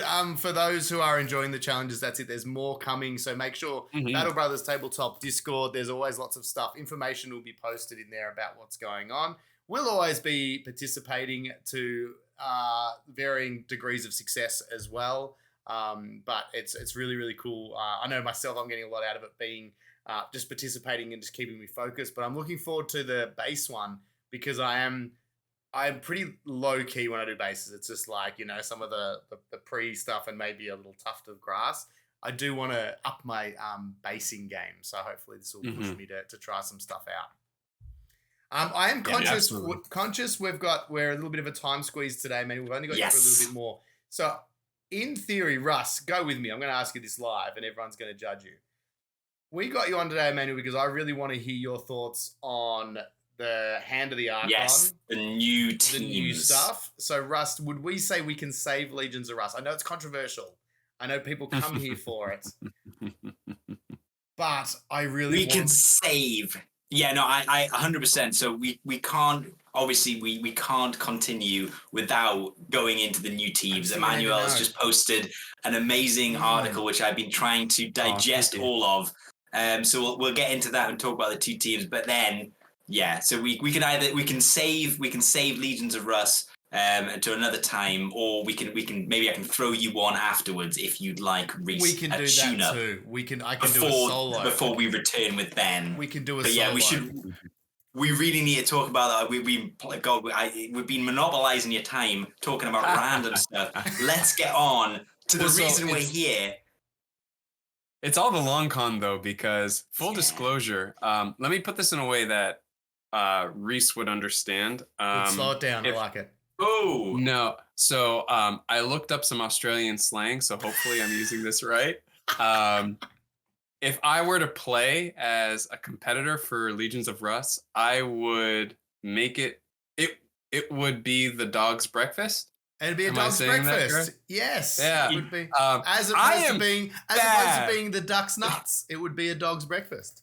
The duck's nuts. I am so bad at Legions of Russ. I get maybe. Is this? I'm so bad. Like, if we were actually gonna have time to play it today, I was gonna tell Rhys, like, this is your best chance to win, man, because I got nothing. He's devastated now. He's gonna be like, you know what? We can pretty much figure out the RBTs when they arrive. Let's do Legions of Russ now. I want blood. Time to kill. There's no way Ben can win today, for what it's worth. It's true. No matter what, Rhys, you'll still be the winner and the loser if we play just you and me. So just the way I live new my ground life. and familiar ground. Exactly. All right. But let's get in while we've still talk about got these the new amazing teams. Emmanuel. Yes. So I'm going to just mention something because I've been going through the article and we'll put the link in the comments of the video. So have a read along. But there seems to be in these two teams stuff we've never seen before, tactics you can play that affect the game outside the game. I'm talking the long arm of the Emperor. No, is that the right? The long arm of the Emperor is just. You got it. This is amazing. You can say you don't have your recon buff, and then the Drukhari can be like, "You go next. You go again." This is nuts. This is the first time we're kind of seeing this. It's so cool. more than that. So there's a ton of man reads books out there at this point. So I'm not going to go through and say there's this many people in each team and all that kind of stuff. I'm just going to go through each of the teams and kind of point out some really cool stuff that they can do. Yeah. I'm a hot take this right from the start. This is probably the most balanced box we've gotten. Ooh, wow. Okay. Not only between each other, but also where I feel they slot into the current meta. That's great. This needed to happen after what happened with the previous box. We're not talking about the Cassican. Move on. No. Oh, I was going to say the hero clicks. Those I don't play them. The circle jerks. The circle jerks. The circle jerks, please. They came in way under where they needed to be, and they're still struggling. And we really needed to see that the design team wasn't kind of floundering and struggling to kind of figure out where that power level is. Yeah. We don't want another Chalnath, for sure. We're still dealing with Chalnath. And these are not that, but they slot really well right into the meta, I feel. They're good. They're really good, but they're not like Pathfinder's good. And the big thing that I take away from this is that I don't want to play either of these teams. Not because it's just not my flow of the game, but I'm so excited to play against them. And I think that's the best thing that you could say about how well a team is designed, right? That I want to solve this puzzle that this team's giving me on the table, right? I want to interact with Long Arm and the Emperor. I want to get arrested. I want to deal with that, right? Oh, man, yes. So let's talk about some of this stuff. Yeah. Well, you mentioned the arrest thing. Oh, sorry. No, you go for the attack ops. Yeah. I was just going to cruise by them. The attack ops, they're fine. They could take for the RBDs. We'll talk about them first. They could take seek and destroy. You're going to take those. We'll just keep on cruising back. That they can all shoot into combat if they're within 6 inches. That's so cool. Target, I love that so much. As long as they obey other rules. And there's a bit of a mind melter here, so I want to pause on this. If you're in combat and you're concealed with a space cop, that space cop that you're in combat with can provide you cover and make you not a target for their ruthless efficiency, because line of sight is not part of the shooting. Line of sight is not tied to enemy model completely. So in the shooting action, it says an enemy model that is within line of sight. They're two separate things. So you can have line of sight to allies. So that plays into the whole FAQ for how cover works from another model. Long story short, this like jumped out to me and I was like, oh, commandos might be okay from ruthless efficiency as long as I position correctly. Because I can make sure that if I'm in combat with someone, they're going to give me cover from anyone else I need to be in cover from. So that's a cool little mind melt thing. That was good. I picked that out of the article you wrote. You described it well enough that I was able to understand that in the blog. Goodness. Yeah, so I was like, yeah, no, that makes sense. The final sentence was, oof, I hope that makes sense. It did. It made sense. I got it. I was like, oh, that's great. Yeah, I like that. That's an interesting point, though. I was like, oh, yeah. So concealed charges can maybe get around, like the butcher from the blooded can charge from conceal a whole bunch of fruit. Interesting. I was like, ooh. Very clever. Okay. I like it. Or if they charge into you while you're concealed. So any team. It doesn't change. So the RBDs player has to be careful has to be aware of where they're putting. Yeah, if they know they're following up with that ruthless efficiency to charge round to leave a lane for those shooting. Yeah, I like that. You got it. Good. Their ploys are also really cool. I won't spend too much time on these, but Guilt Reveals Itself helps them deal with that cover. So good. It lets them shoot into cover if they're 2 circle away or 4 inches. So that's cool. Really cool too. Yeah, I really like that. That's pretty good, actually. Yeah. Yeah. And then long arm of the Emperor's Law, what you were touching on. This completely invalidates the choice that your opponent makes in scouting phase after they reveal it. So that's you don't have so harsh. I love that. You don't have to play it and then they say, haha, I didn't care about my recon move. After they reveal it, it doesn't have a trickle effect on other stuff that's linked. So like extra recon dashes or the Hunter Clade Pursuers, which lets them do more infiltration flips. But this initially was leading to some feels bads in the community. It's like, oh, they're taking away my agency. But the thing about it is I see it as a different puzzle. It's like, okay, well, I need to plan my first turn. Not relying on it because I need to assume that they're going to play it. And if I'm not planning on that being part of my plan, I can plan on them. That's a lot of plans to be down to CP because they're going to want to do that thinking that I need to. So it's like this back and forth mind game. And then they don't play it. And then you didn't need your choice. And you're like, well, shit. Now I could have done something different. It's great. I think those things that add like those layers of like the game hasn't started, but the mind games have. I think anything that adds that to the game, it's welcome. It's like like that the whole initiative step, like that the recon step, like that's what that is already about. It's if I go this, I might get my dash, but I know I'm giving initiative away. So there's a mind game in that. So now there's a mind game on top. I love it. I think that's very clever. So I'm going to talk about 2 of the operatives. Castigator, we have to talk about. He is the space gimp. Yes. Taking that title away from the grot. As his mates call him, the space gimp. Yeah. Well, let's go. He's the one with the mask and the manacles. He can arrest people. Smells like talc. Smells like talc. That's how he gets into his body class. Oh man. So he has a ability that lets him do a free fight, but the point of this ability is that if they both survive, you arrest him. So you can fight in combat and not arrest someone if you don't want to, but if you want them to end up arrested, you have to use this ability to get that free fight so that way they can be arrested if you both survive. And he has a lot of special rules on his melee weapon that can help him parry out attacks. So that way you don't die, but then you're also not doing too many wounds, so you can arrest someone. They have to be 10 wounds or less. So you're not going to arrest a Nightmare Hulk, even though that would be amazing. But missed opportunity there. Put a chain on Thrice Curse. That'll work, right? Got the knee on the back of one of his tentacles up behind his thing. You're like, you're not going anywhere. Just 2 of his tiny little arms. And he's just like, I've still got these ones. Slam. And it's like, damn it, like, I'm running out of handcuffs, guys. You put a padlock on his tummy grate. Yeah, exactly. It's not going anywhere. That'll do. But it's so cool because the reason why I point this out is that there's a neat tech behind this. They're arrested until either a buddy comes and springs them free by just being in engagement range with you, or if you just leave the guy on their own and you just walk away.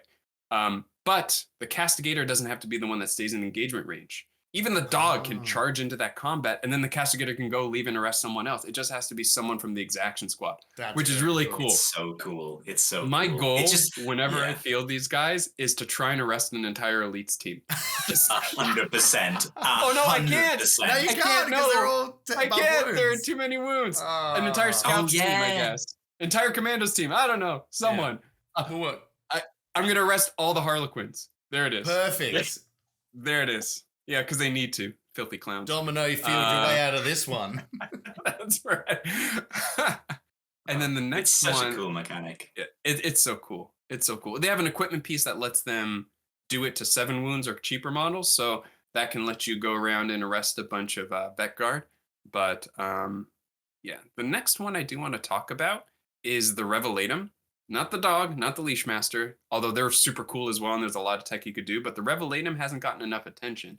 He's the dude that gets a first normal move with fly during the first initiative phase. So as long as he's still within his deployment zone, so you can't recon dash and then do it, right?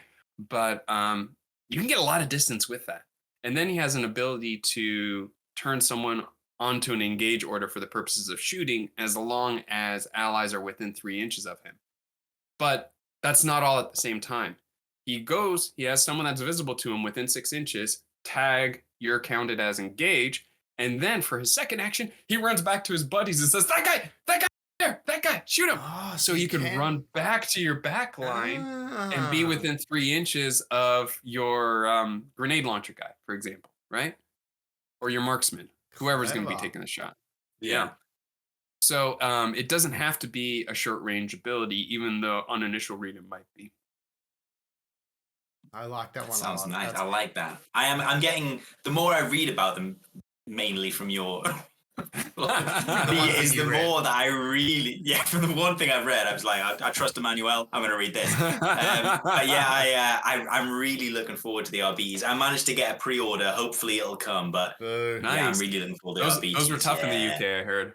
They were really tough. I mean, the guy, when I ordered it, was like, I do have this on order, but they've been a bit weird lately, so it might not arrive in time. So we'll see. We'll see how it goes. Worst case scenario, you could steal my idea, which is Necromunda. I'm going to ruin my camera again. Necromunda squats and grot heads. Grot heads. That's so good. Yes. Yeah, that's going to be cool. And a squig for the that might be where I was doing. Of course. I made the mistake of hesitating. I was like, I was gonna get it, and then I was like, one of my mates was thinking maybe he wanted the Drakari team. I was like, do you want to get it? And he's like, oh no, I might leave it for a bit. And I was like, yeah. And then later on, I was like, no, actually, I should pre-order it. Missed the boat, and now I've just been quietly sobbing into my cereal for the past few mornings. It's been great. Yeah, nutritious stuff. Yeah. So hand of the salty flakes. Hand of the Archon. Let's shift gears to that before I run out of time. They could take Recon and Seek and Destroy, and also security, but I'm talking about security.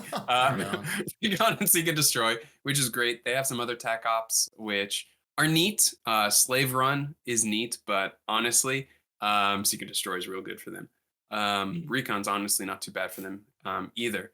Their main party trick is Power from Pain, which is super cool.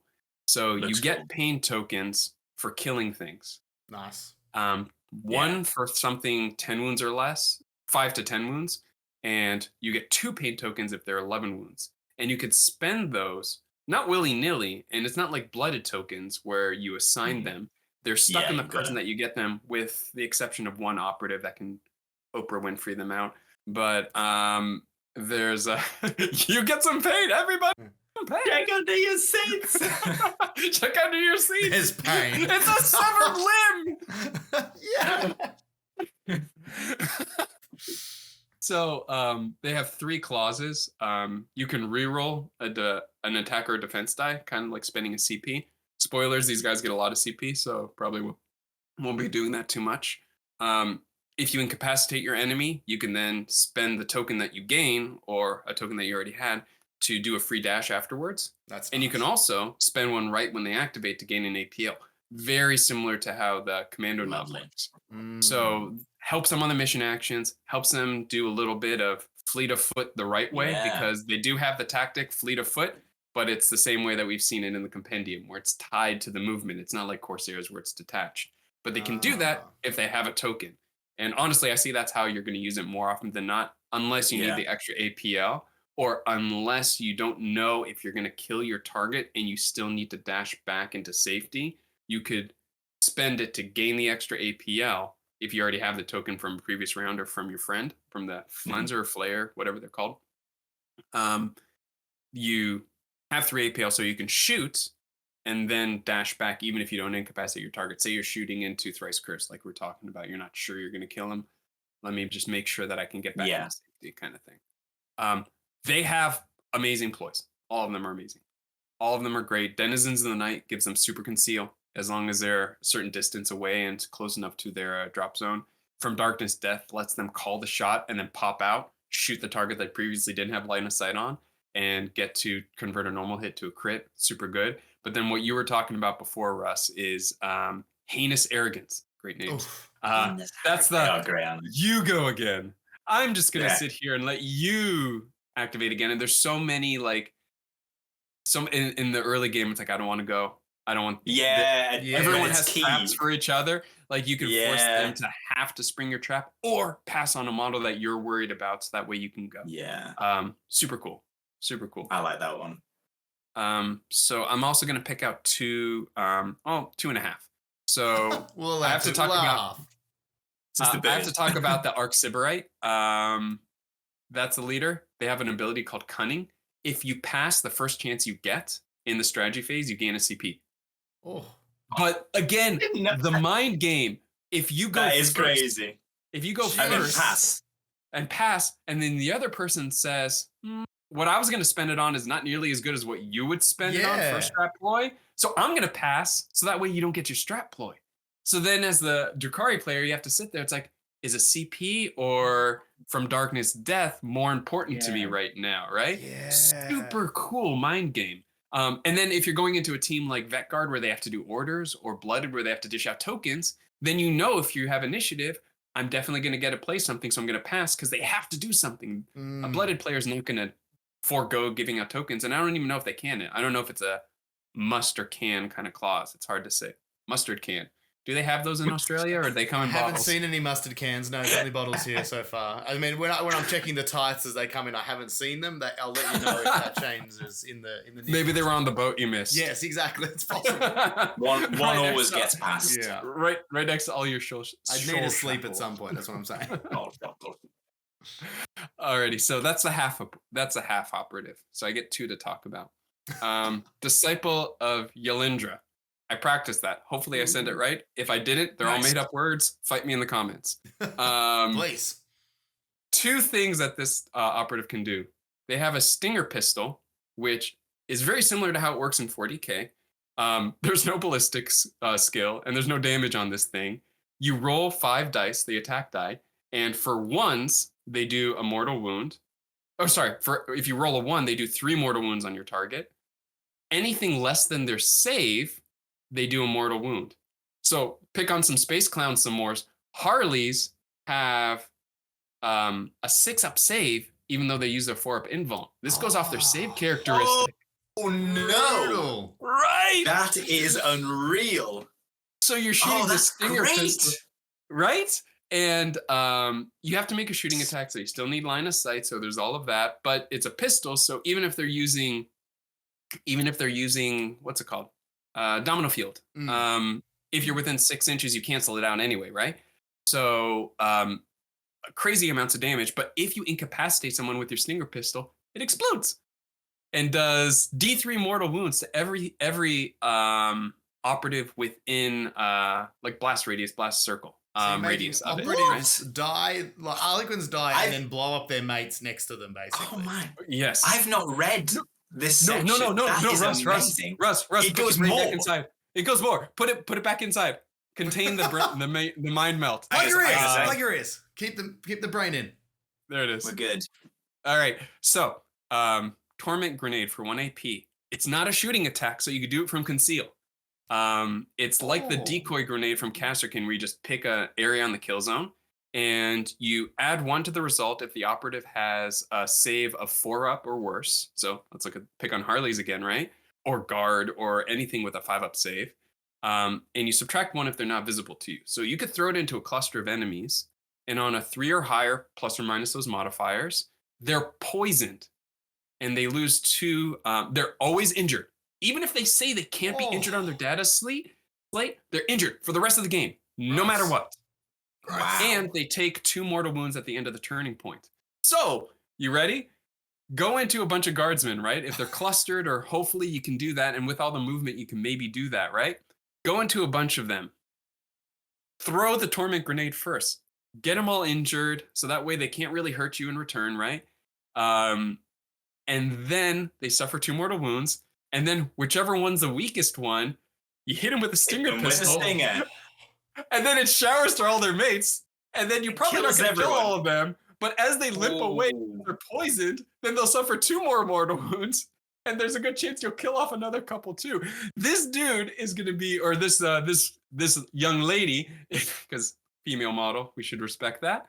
That's crazy. It's going to be like showered in pain tokens. Wow. It's going to be amazing. Oh my. Yeah, because that's the thing too. That sounds so better fun. and better. That sounds so fun. And right? wait, is the grenade limited? How many of the grenades do they have? I assume you just get one, right? It's got to be limited for that. I didn't look at that. No, doesn't say limited. It's not limited. Amazing. Unless I'm glazing, but operatives can only be poisoned once. Still, but that's what I'm saying. Like if you that's can spread it around, throwing out once per turn as well. Like I can get that off early. Yeah, that's what I mean. You get one at the second turning point 1 to finish the game, or what turning point 1 and 3. Like you get it off twice as well. Ooh, gross. I'm not here for it. And then insane. And the last one I was going to call out in my last minute here is this guy Splinter Assassin. He's got a better bird with a very minor clause to fit. He can mark enemies and turn them into engaged, but he can also attack. And he attacks with indirect, no cover, and silent, 1 to 2 damage, 5 attacks. That could be enough to injure a 7-wound sniper, right? Yeah. So this nigh untouchable vet guard sniper in a little sniper nest. Now from long distance, you can indirect, no cover, silent, 1, 2 damage, 4 ups, 5 attacks. But I mean, you need 5 4 damage to go through. That's Yeah. And even if it takes you until turning point 2 to injure that guy, you can injure the sniper. That's really cool. That's pretty decent. That sounds a lot better than the other birds floating around the kill teams, to be honest. Oh yeah, this one's better trained, clearly. Well, the other one we had was a featherless. Well, they've got a lot of whips in Drakari land, so they're doing all right. Time, Russ? No, attack them! The Elder are clearly being too nice. Please, be free. Well, Emmanuel, thank you so much. Fantastic. Please plug. Thanks for having me. I had a great time. Read this blog because, as Russ said, if Russ read it, it's worth reading. There's lots of good stuff in there. For the I understood it. Yeah. Yes. Exactly. Yes, it was legible. It was in the Queen's English.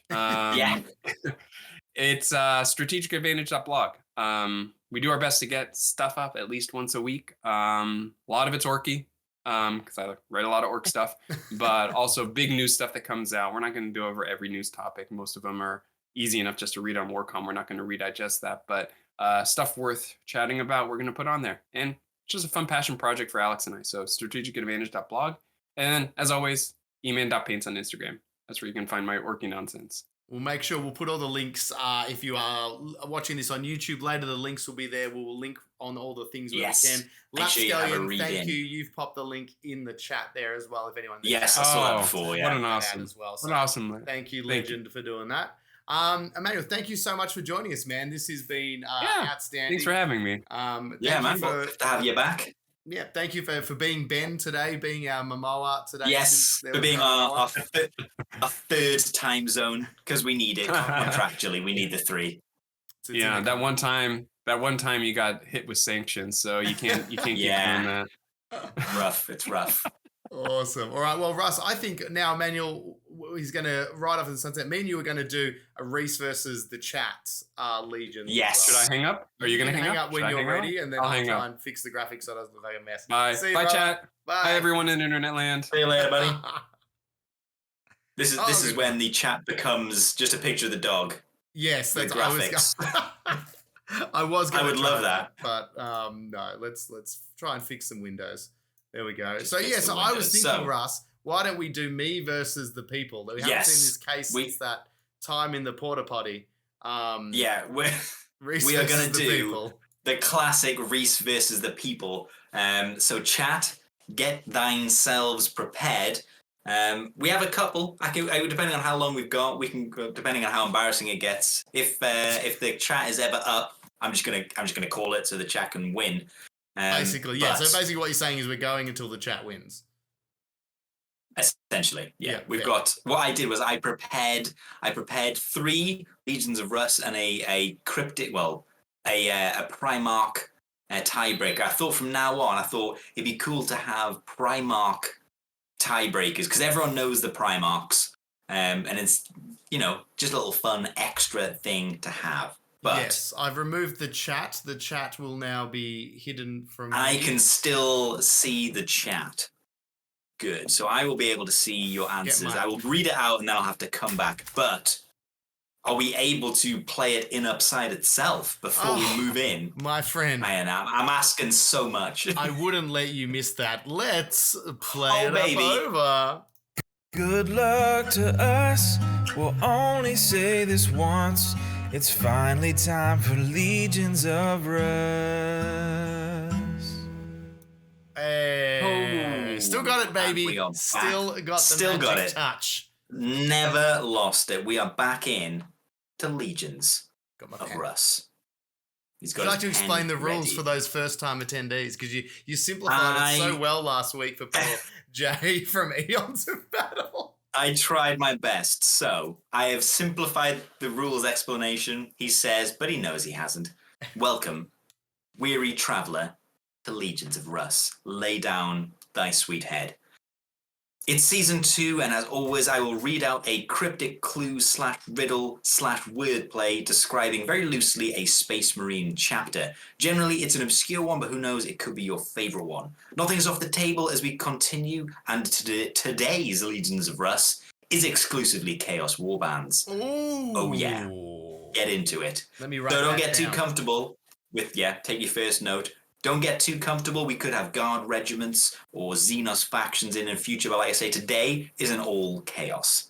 How is it scored, I hear you ask me? Well, I will read out the wordplay cryptic clue. If you guess the full answer correctly without any follow-up clues, you're going to get 2 victory points, a 1 and a 2. Kabow. If you guess a partial out of that clue without any further hints, you get 1 victory point, and that reduces the score by 1.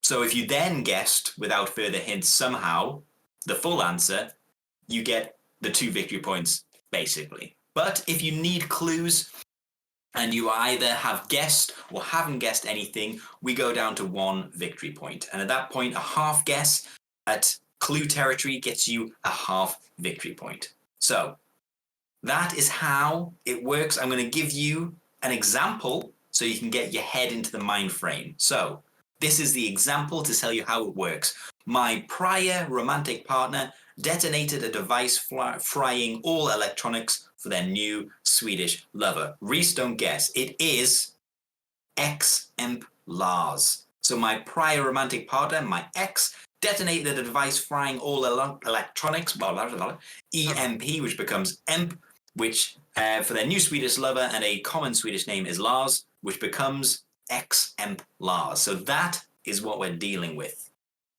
Rhys, you're versus the chat today. How are you feeling? I've wanted to bring those scumbags down a notch or two for a while. To be fair, I mean their support makes me sick.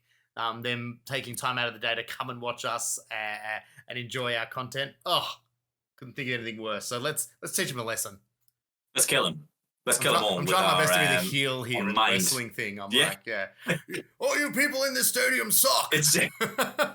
It's one of those moments where it's just a monologue. The person's it's Kurt Angle going around the cage on his own, screaming at the people, and then the ref comes in, and then there's some ruckus cap, and then backstage someone gets drop kicked. Yeah, we love it. So, like I said, I've got a couple ready. I've leaned into the mic ever so slightly, and I've lowered the tone of my voice. Very serious. Yeah. This is when you know we're about to play Legions of Russ.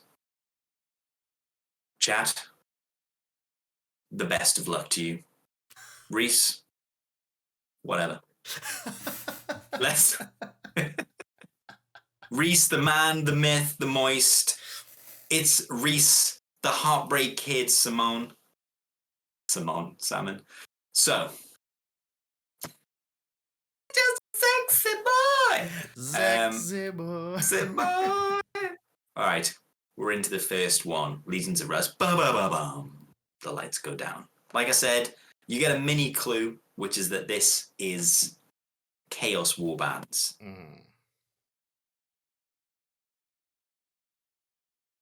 If you're at home, and Rhys, I guess, not at home. I guess you are still at home. Your name, as always, is your buzzer. So shout your name out.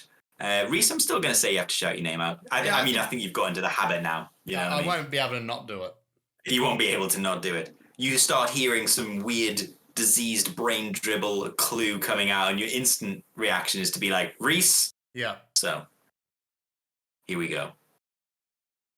Cool, sexy, stylish for the offspring of a white guy. What are we playing again? To hell with it. Let's play Nintendo. Flip screen, baby. I'm just gonna nip back into the chat to see how we're doing, just in case anyone's managed. And just for Ben as well, when you're ready, just back a bit slower. Just do it for Ben. Obviously, because forever, Ben. I'm gonna read it slightly slower. Thank you. So I need to find it again. I'm going through screens to check the chat. So cool, sexy, stylish for the offspring of a white guy. What are we playing again? To hell with it. Let's play Nintendo. Flip screen, baby. And that is a one word. Oh, it's all one Chaos word. Warband. Okay. I see people in the chat are understanding some quizzes now. Oh my lord! No. Oh, Rhys! Primaris Painter has nailed it out of the gate. This is insane. So that's 2 victory. You know what? 3 victory points for the Primaris Painter because that was insanely quick. Huge Love it. snipe. Well done, Ali. You have nailed it. But Rhys is still going to stumble through. This is the best part. Rhys still has to stumble through. So, how are you feeling, Rhys? Awful. Knowing that you've lost. Yeah, already. and then not only knowing that I've lost, but then still having to complete it. Like that's yes. And the expectation is that you just have to snipe it now because other people have. I'm the second person. You're the pro. I'm the second person that's about to be on the moon. It's like I can still do it, but someone's already done it first. It's not the same. Yeah. A small step for man, a giant, and then you're just like, I'm here too. Yeah. Yeah, well done, mate. You're Buzz Aldrin there, although he was still a hero. Yeah. So, as Lapscallion has said, sit in your shame, Rhys. Sit in it. Way ahead of you. Oh, just before we get too far in, I had a question from Mecha Platypus. Oh, yes. What is bin chicken? Is this something you talk about? What's a bin chicken? I feel like apparently you may have mentioned this before. Yes, a bin chicken is, I think it's an ibis. So it's like they're a white bird and then they've got like a long neck and a really long beak, and they're like black heads, black legs, white bodies. And they're notorious, more in the northern states. They once, I'm sure, were a beautiful, majestic, swampland or marshland bird. But now they're called bin chickens because they're up in the northern parts. That's what they do. They're just scrounging. They're just in the bins. They're just in the bins. Amazing. Those little beaks that used to get worms out from at the bottom of the thing now fishing KFC. Yeah, chippy. And so they're bin chickens. They've evolved. Yeah. They've evolved past worms. Yep. Okay, so someone asked me about it. Apparently, I might be getting a pizza out of this, but who knows? Oh. Someone offered to get me a pizza if I found out what they are. So here we go. I'll have half. So, and then the birds will have the rest. Yeah. So, how are you feeling? Have you got any ideas? You might as well just throw them all out now. Yeah, you might as well just be here's what I know that I've got the last section. I've got DS because that was an existing clue, and that was I've got. Yeah. Flip screen, baby. Yeah, and I like that. I love that clue. So now we go back to the start, which was sexy. Cool, sexy, stylish. Sexy, stylish. Which for the offspring of a white guy. That is the first section. Now, there's a clue within the clue as to what I'm talking about, and I know you're not a fan of the music-based clues. And I'm just giving you a clue. There is a music-based clue. It wasn't crazy, sexy, cool, because I'm pretty sure that's TLC. It's not. That was the name of one of their albums. I'll give you a clue. The cool, sexy, stylish is pretty much you don't have to. That's not part of the clue, I guess. It is kind of describing what this word means. Yeah. But if you were looking for a clue, the offspring of a white guy references both a band and a line from the song and a name of the song, which would tell you what the first word is. So you're looking like you don't know. I know the band called The Offspring. Oh, yes. Okay. So what in one of their songs is this guy? Is Pretty this? Fly. Yes. So cool, sexy, and stylish is fly. You are fly, which is obviously what they're referencing. So the first word is fly. It's the Flides. The Flides, correct. The Flides. So fly, and then we've got DS. So we're just missing. Well, no. In between is, what are we playing again? So what are we playing again? Which would be Legions of Russ. It's the Fly Lords. It's the Fly Lords, and you're only 5 minutes behind Primaris Painter, which is, you know what? I'm going to give you a fifth of a point, because why not? Why not? You can have a fifth of a point. Yeah, I feel kind of bad that you had to sit in your Jew in your own failure for a little bit. Give it! Yeah, and as Primaris, give it, hey, baby! I should have. Yeah. Look, that was I'm very impressed. I would like to know if Primaris Painter got that so quickly because he knows of the warband, or if the clues that you gave him were so strong. I get the impression he's an Offspring fan, saw that and went fly, and then went Legions of Russ, DS. Everyone knows DS now because I love it. It's a hard thing to do, so he must have been DS. What are you playing? I think maybe he just put it together real quick. Maybe he's just good at the game, which I'm not. Clearly, that's. I feel like he's sniped some before while we've been doing it live. I feel like he's done well previously. So, well, tell me about the Fly Lords, please. Oh, sorry. You know what? I completely. You're not ready for this, are you? I completely moved past. No, I have got it here. So the Fly Lords, do you want to have a guess at Ultramarines before they turn to Chaos? It's not actually. Well, I'm just going to say it's a classic. It's unknown successors, unknown founding. It's the classic. They're a Chaos Warband, is what we know, and they were a previously loyal chapter, as I guess all of them are. I guess really, technically let's be speaking, fair. yeah. Technically speaking, but I assume it means after, like, the Horus Heresy. But they were an unknown founding and origin. But it was known as the Vengeance chapter. So I believe this was the chapter that they were previously part of. But they were corrupted at the entering the Eye of Terror as part of the Abyssal Crusade. But we don't know what they went through during their journey into the Eye. But by the time they made their way back into real space, which obviously journeying through the warp, how long did that take? They had become a Chaos Space Marine warband known as the Fly Lords. So yeah, they don't really have a color scheme per se. Nothing that's in there, but I imagine it's probably pretty grim because they're called the Fly Lords. Yeah. Pretty grim. So let's move into the second one. But before we do, let's play it in over itself. Good luck to us. We'll only say this once. It's finally time for Legions of Russ.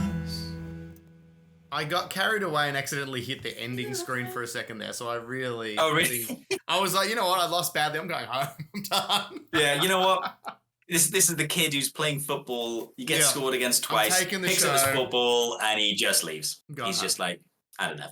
Well, look, I need to get this one to stay in the game. If I don't get this, it's Legions of Russ over. So think about that, chat, if you want a third one. That's all I'm saying. Give me a chance. Yeah, you are... Yeah, I mean, you're losing to the chat so far. So 1-0 to the chat.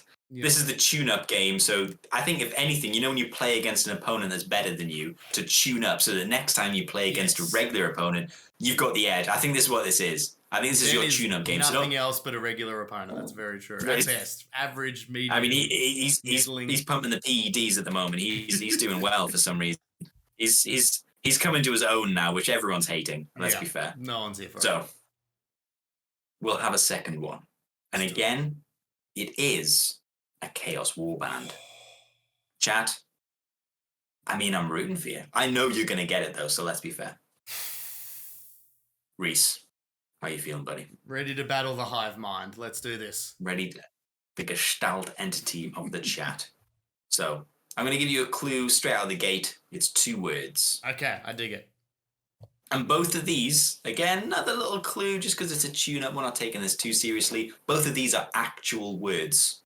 Okay, not So there's no lexicanum. Cargost or... Yeah, they appear in both of the... they'll appear a lot, but they are outside of 40k words that you might hear, I guess. Okay. Well, possibly one more than the other. So, here we go. If Hank and Marv crashed into each other DBZ fusion style at a precise time, but like Florida time? Which one is that? The start of many a classic Scottish surname, again with the single stomach muscle, but reverse the order. Now, I know this was a mad one. I've stopped now, by the way. That's the clue. Rhys. I know that this was madder. Please. Is the second There's no word... way you've got this. I think it's only the second word. There's no way you've got this. Oh, well, just to let you know... Yeah. Someone's got it. I was going to say, Joe from the deli has got 1 victory point for a half guess, but the full one's still out there. All right. The second word, is it macabre?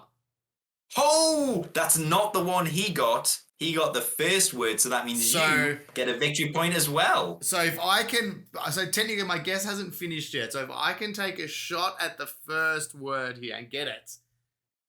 Oh, I'll allow it. You'll allow it? Because I can't see chat. I'll allow it. No, you can't see the chat, so you don't know. So Hank and Marv have Dragon Ball Fusion.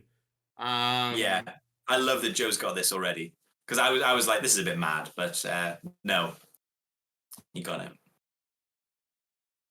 Something macabre. Lapscallion got there. He got there before you. Yeah. Oh, no. Well, I think he has. But it was, I think he just spelled it slightly wrong, but I think he's got it. Yeah. What would macabre be, though? Something macabre. Yeah, I thought you misspelled it. Yeah, no, he got it. Linking word. So, I'm going to say Lapscallion's got it. Yes. Both him and Joe from the deli are going to get 1 victory point each, so they're tying. But, you did well, so keep going, because you got in there. You got in there. Hank and Marv. All right, let's hear that's it. Let's hear it again. Let's just hear. Well, give me the words again. The bit that you're needing. So you've got the second one. You got that out of the gate, which is pretty. I would thought that was going to be difficult, but you managed to get that one out of the gate. So if Hank and Marv crashed into each other DBZ fusion style at a precise time, but like Florida time, which one is that? That's the first word. So you're looking at Hank and Marv. Fusion. Yes. Getting into each other. Wrong way. Fusion. Like that. Maybe we just put the earrings on. Let's just put the earrings on so we don't have to do the dance. Cuter and easier. So, we look stylish as hell with one earring anyway. So would that be a time zone thing? So are we thinking like, so therefore the letters of the time zone that Ben is in, so like Greenwich Mean Time, or like... You are very warm. Yeah. You are very warm. But I don't... So what is Florida time? Yeah. What is it known as? I'll give you a hint. It's a 3-letter thing. It means something standard time. So generally, it's like it might mean something else. East Coast Standard Time or West Coast Standard It's Time? only 3, but you're very close with that. Yeah. Think of an end of a word that you might generally have. Yeah. It also might be something you see at the end of a business. Followed then by a date. Yes, yep, okay, I've got that, yep. You got that one. I think the main trouble is the abstract idea of... Rhys, Harvest Macabre? That's the one. So it's half, because it's Hank and Marv together becomes Harvest Macabre. That is the one. So I like it. I actually think that's a cool name, actually, too.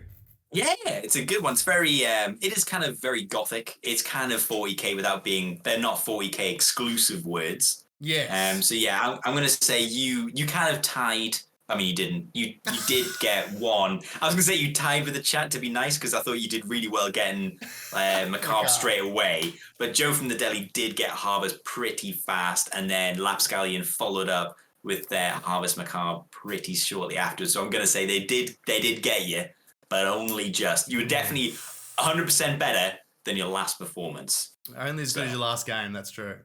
Well, you're getting better. So this next one, if you win it, that's, closing the gap. So the Harvest Macabre is a warband of Chaos Space Marines that's splintered from the World Eaters Traitor Legion. It's always hard to tell. It's one of the World Eaters ones that doesn't have Angron's name or blood in it. Because they're classic. One of the few. Only one of the few, yeah. They're mainly that. So they splintered from the Traitor Legion of the World Eaters kind of most recently during the 13th Black Crusade. These guys fought alongside the Butcher Horde, which is a big union of World Eater warbands led by Khan, everyone's favorite dinner guest, of course, who led them to slaughter the Imperial world of Emethal. In the Diamond system against the valiant defenses of the Blood Angels. So they went kind of nuts. So, yeah, I mean, that would not be what you want to see. I'm a little bit disappointed in their color scheme because it is just red. They don't really ever deviate, or they don't seem to. With the butcher's nails don't give you much time for leisures and hobbies like painting. You know what? I think that is. So I can imagine they've got they've got serfs, and they're like, oh, should we paint the? And then they're just beheaded immediately and clubbed to death. And it's like, oh well, I guess we're not going to. I guess you're going to be stuck in the same old color scheme with the same old. So their sigil is the same. It's the jaws over the world. So I kind of like that their warbands don't deviate. It's just they're called something else. It's all they're too angry to really change paint scheme. They're just there. They're just still killing people, just still going nuts. So I lost the chat briefly, but they had already won, and I'm going to come back into the chat, but it does mean I'll have lost the previous chat. But they did get 2 victory points for guessing both halves, but you also get a half guess. I'm pretty sure they guessed it at basically the same time that you came in, because there's a slight delay. So I'm pretty sure they kind of got it at the same time, which is why I'm saying. Sure they did. Sure. Yeah, so I kind of count that.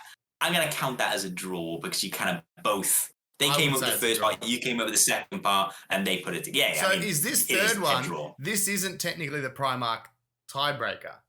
No, I've got another one. So we've had. So if you both draw again, a draw, a win, and if we draw again, we're going to the Primarch.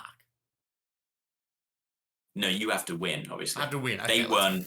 Draw, okay, let's win. So you have to win this. I just in my mind, I was like, I'm already going to win, so I just assumed. So I sort of just went there. Yeah. So we got one victory point for the chat. 2 victory points for the chat. Primarch Painter obviously personally gets 3 victory points. Yes. Because I'm awarding them to individuals. But in chat versus Rhys, Rhys has a draw, and the chat has a win and a draw. So Rhys, you need this win. Let's do it. To tie it up. So would you like me to play it up over? You know what, Rhys? I think I'd like you to play it up over itself again, please. Good luck to us. We'll only say this once. It's finally time for Legions of Russ. So nice. Beautiful. So, chat, this is your chance. We've got Joe from the Deli and Lapscallion have both got 1 victory point for their guesses. And Primaris Painter, Ali, I gave you 3 just because you absolutely blasted Flylords out of the place. But in terms of the score, we've got a draw for Rhys, a draw for the chat, and a win for the chat. So here we go. Let's make this final. It's another Traitorous Warband. This one's quite a short one. Good.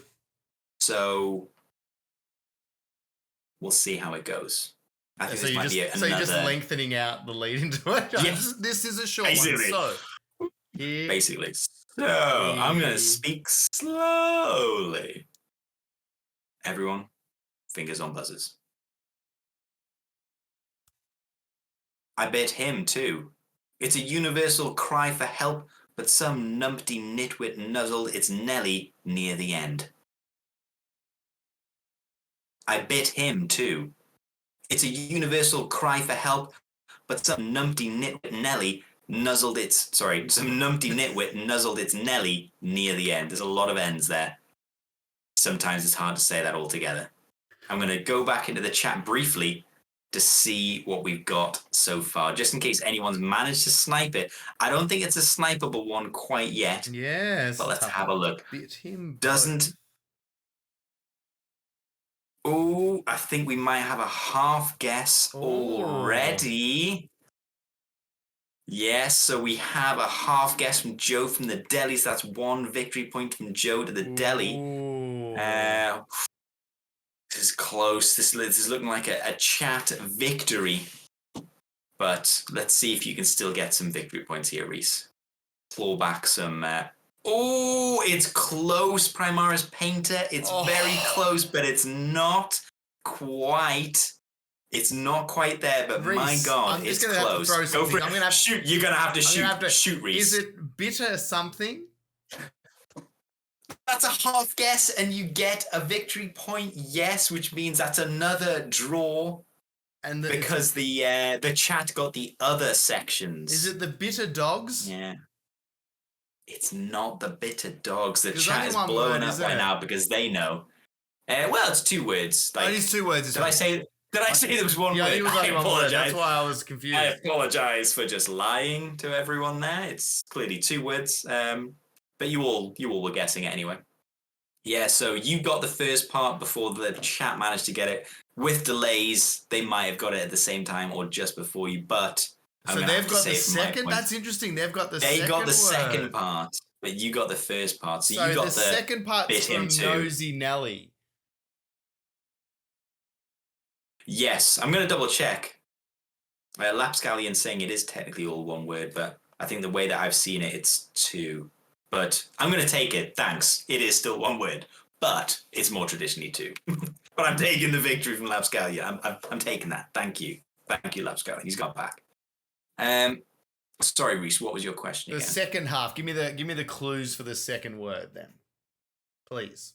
So the second word it's a universal cry for help, but some numpty. I'm trying to do this by memory. Some numpty nitwit nuzzled.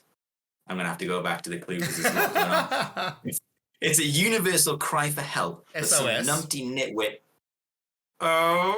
But some numpty nitwit nuzzled its Nelly near the end. So, what's happening there?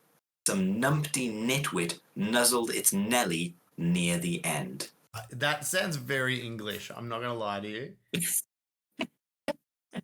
It's very English. It feels like scones. It's nothing to do with morning teas. It's nothing to do with the words I'm using, but part of the words that I'm using. Yeah. Some numpty Nelly nuzzled its. Some numpty nitwit nuzzled its Nelly near the end. Not at the end, near the end. So you've got SOS. And some numpty nitwit nuzzled its Nelly near the end.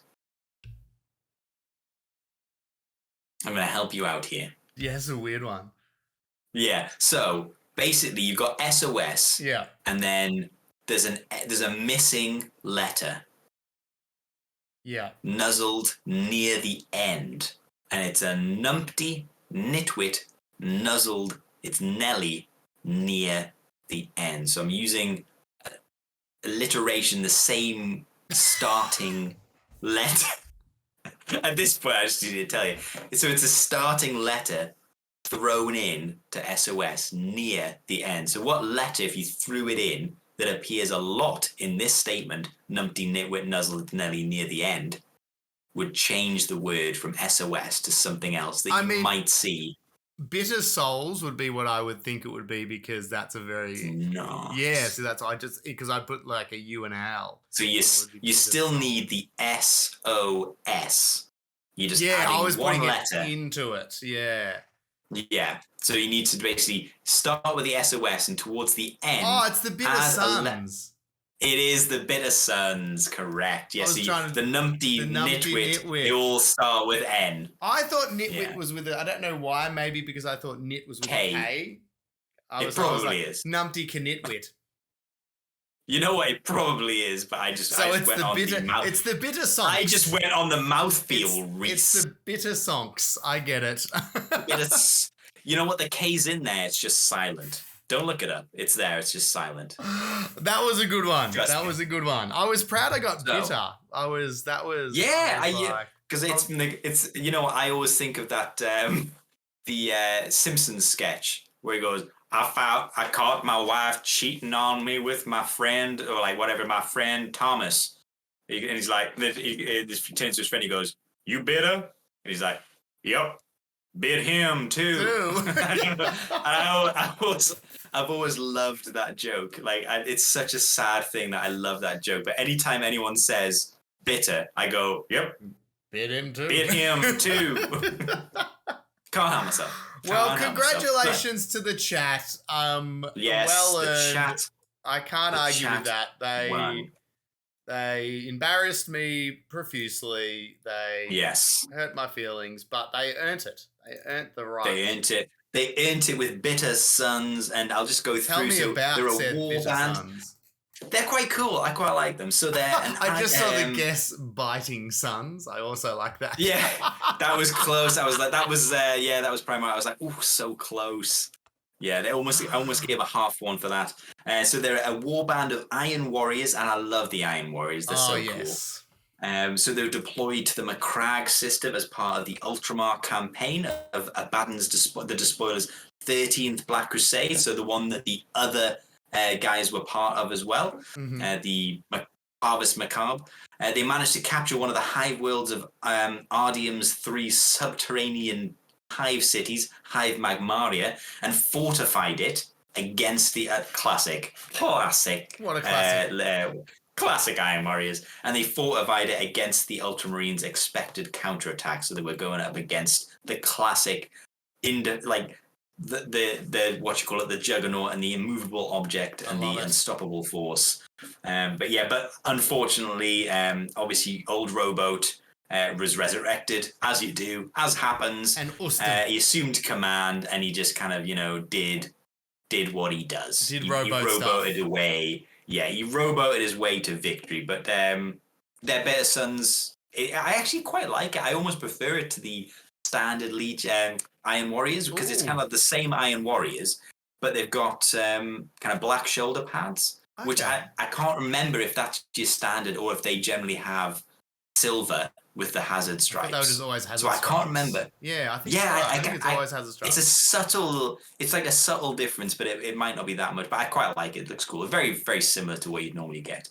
Maybe I'm just imagining it. But that is the end of apparently black shoulder pads is standard. So it's just a standard Iron Warrior. But you know what, the Iron Warriors have such basically, they have a very cool, most of the warbands, they don't seem to pick their own colours. No. They're kind of too busy killing to really stop. Why change a good thing? Why change a good thing? The system works. To be honest, Iron Warriors is a very cool scheme anyway, so they don't need to change it.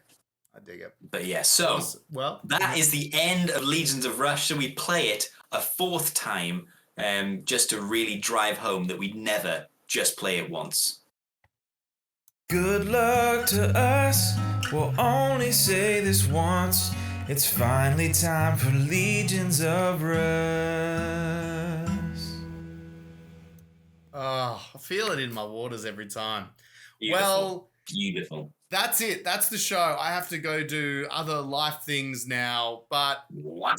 I know. Weird, right? It's daytime here. I know it's nighttime for you. It's daytime here. It's lunchtime, actually. Technically, it is Friday now for me. It's knockoffs. 20 to 2 in the morning, so I'm going to go and sleep probably. Nailed it. Because, I got to get a lot of sleep to look this good. Doesn't just happen. Doesn't just happen.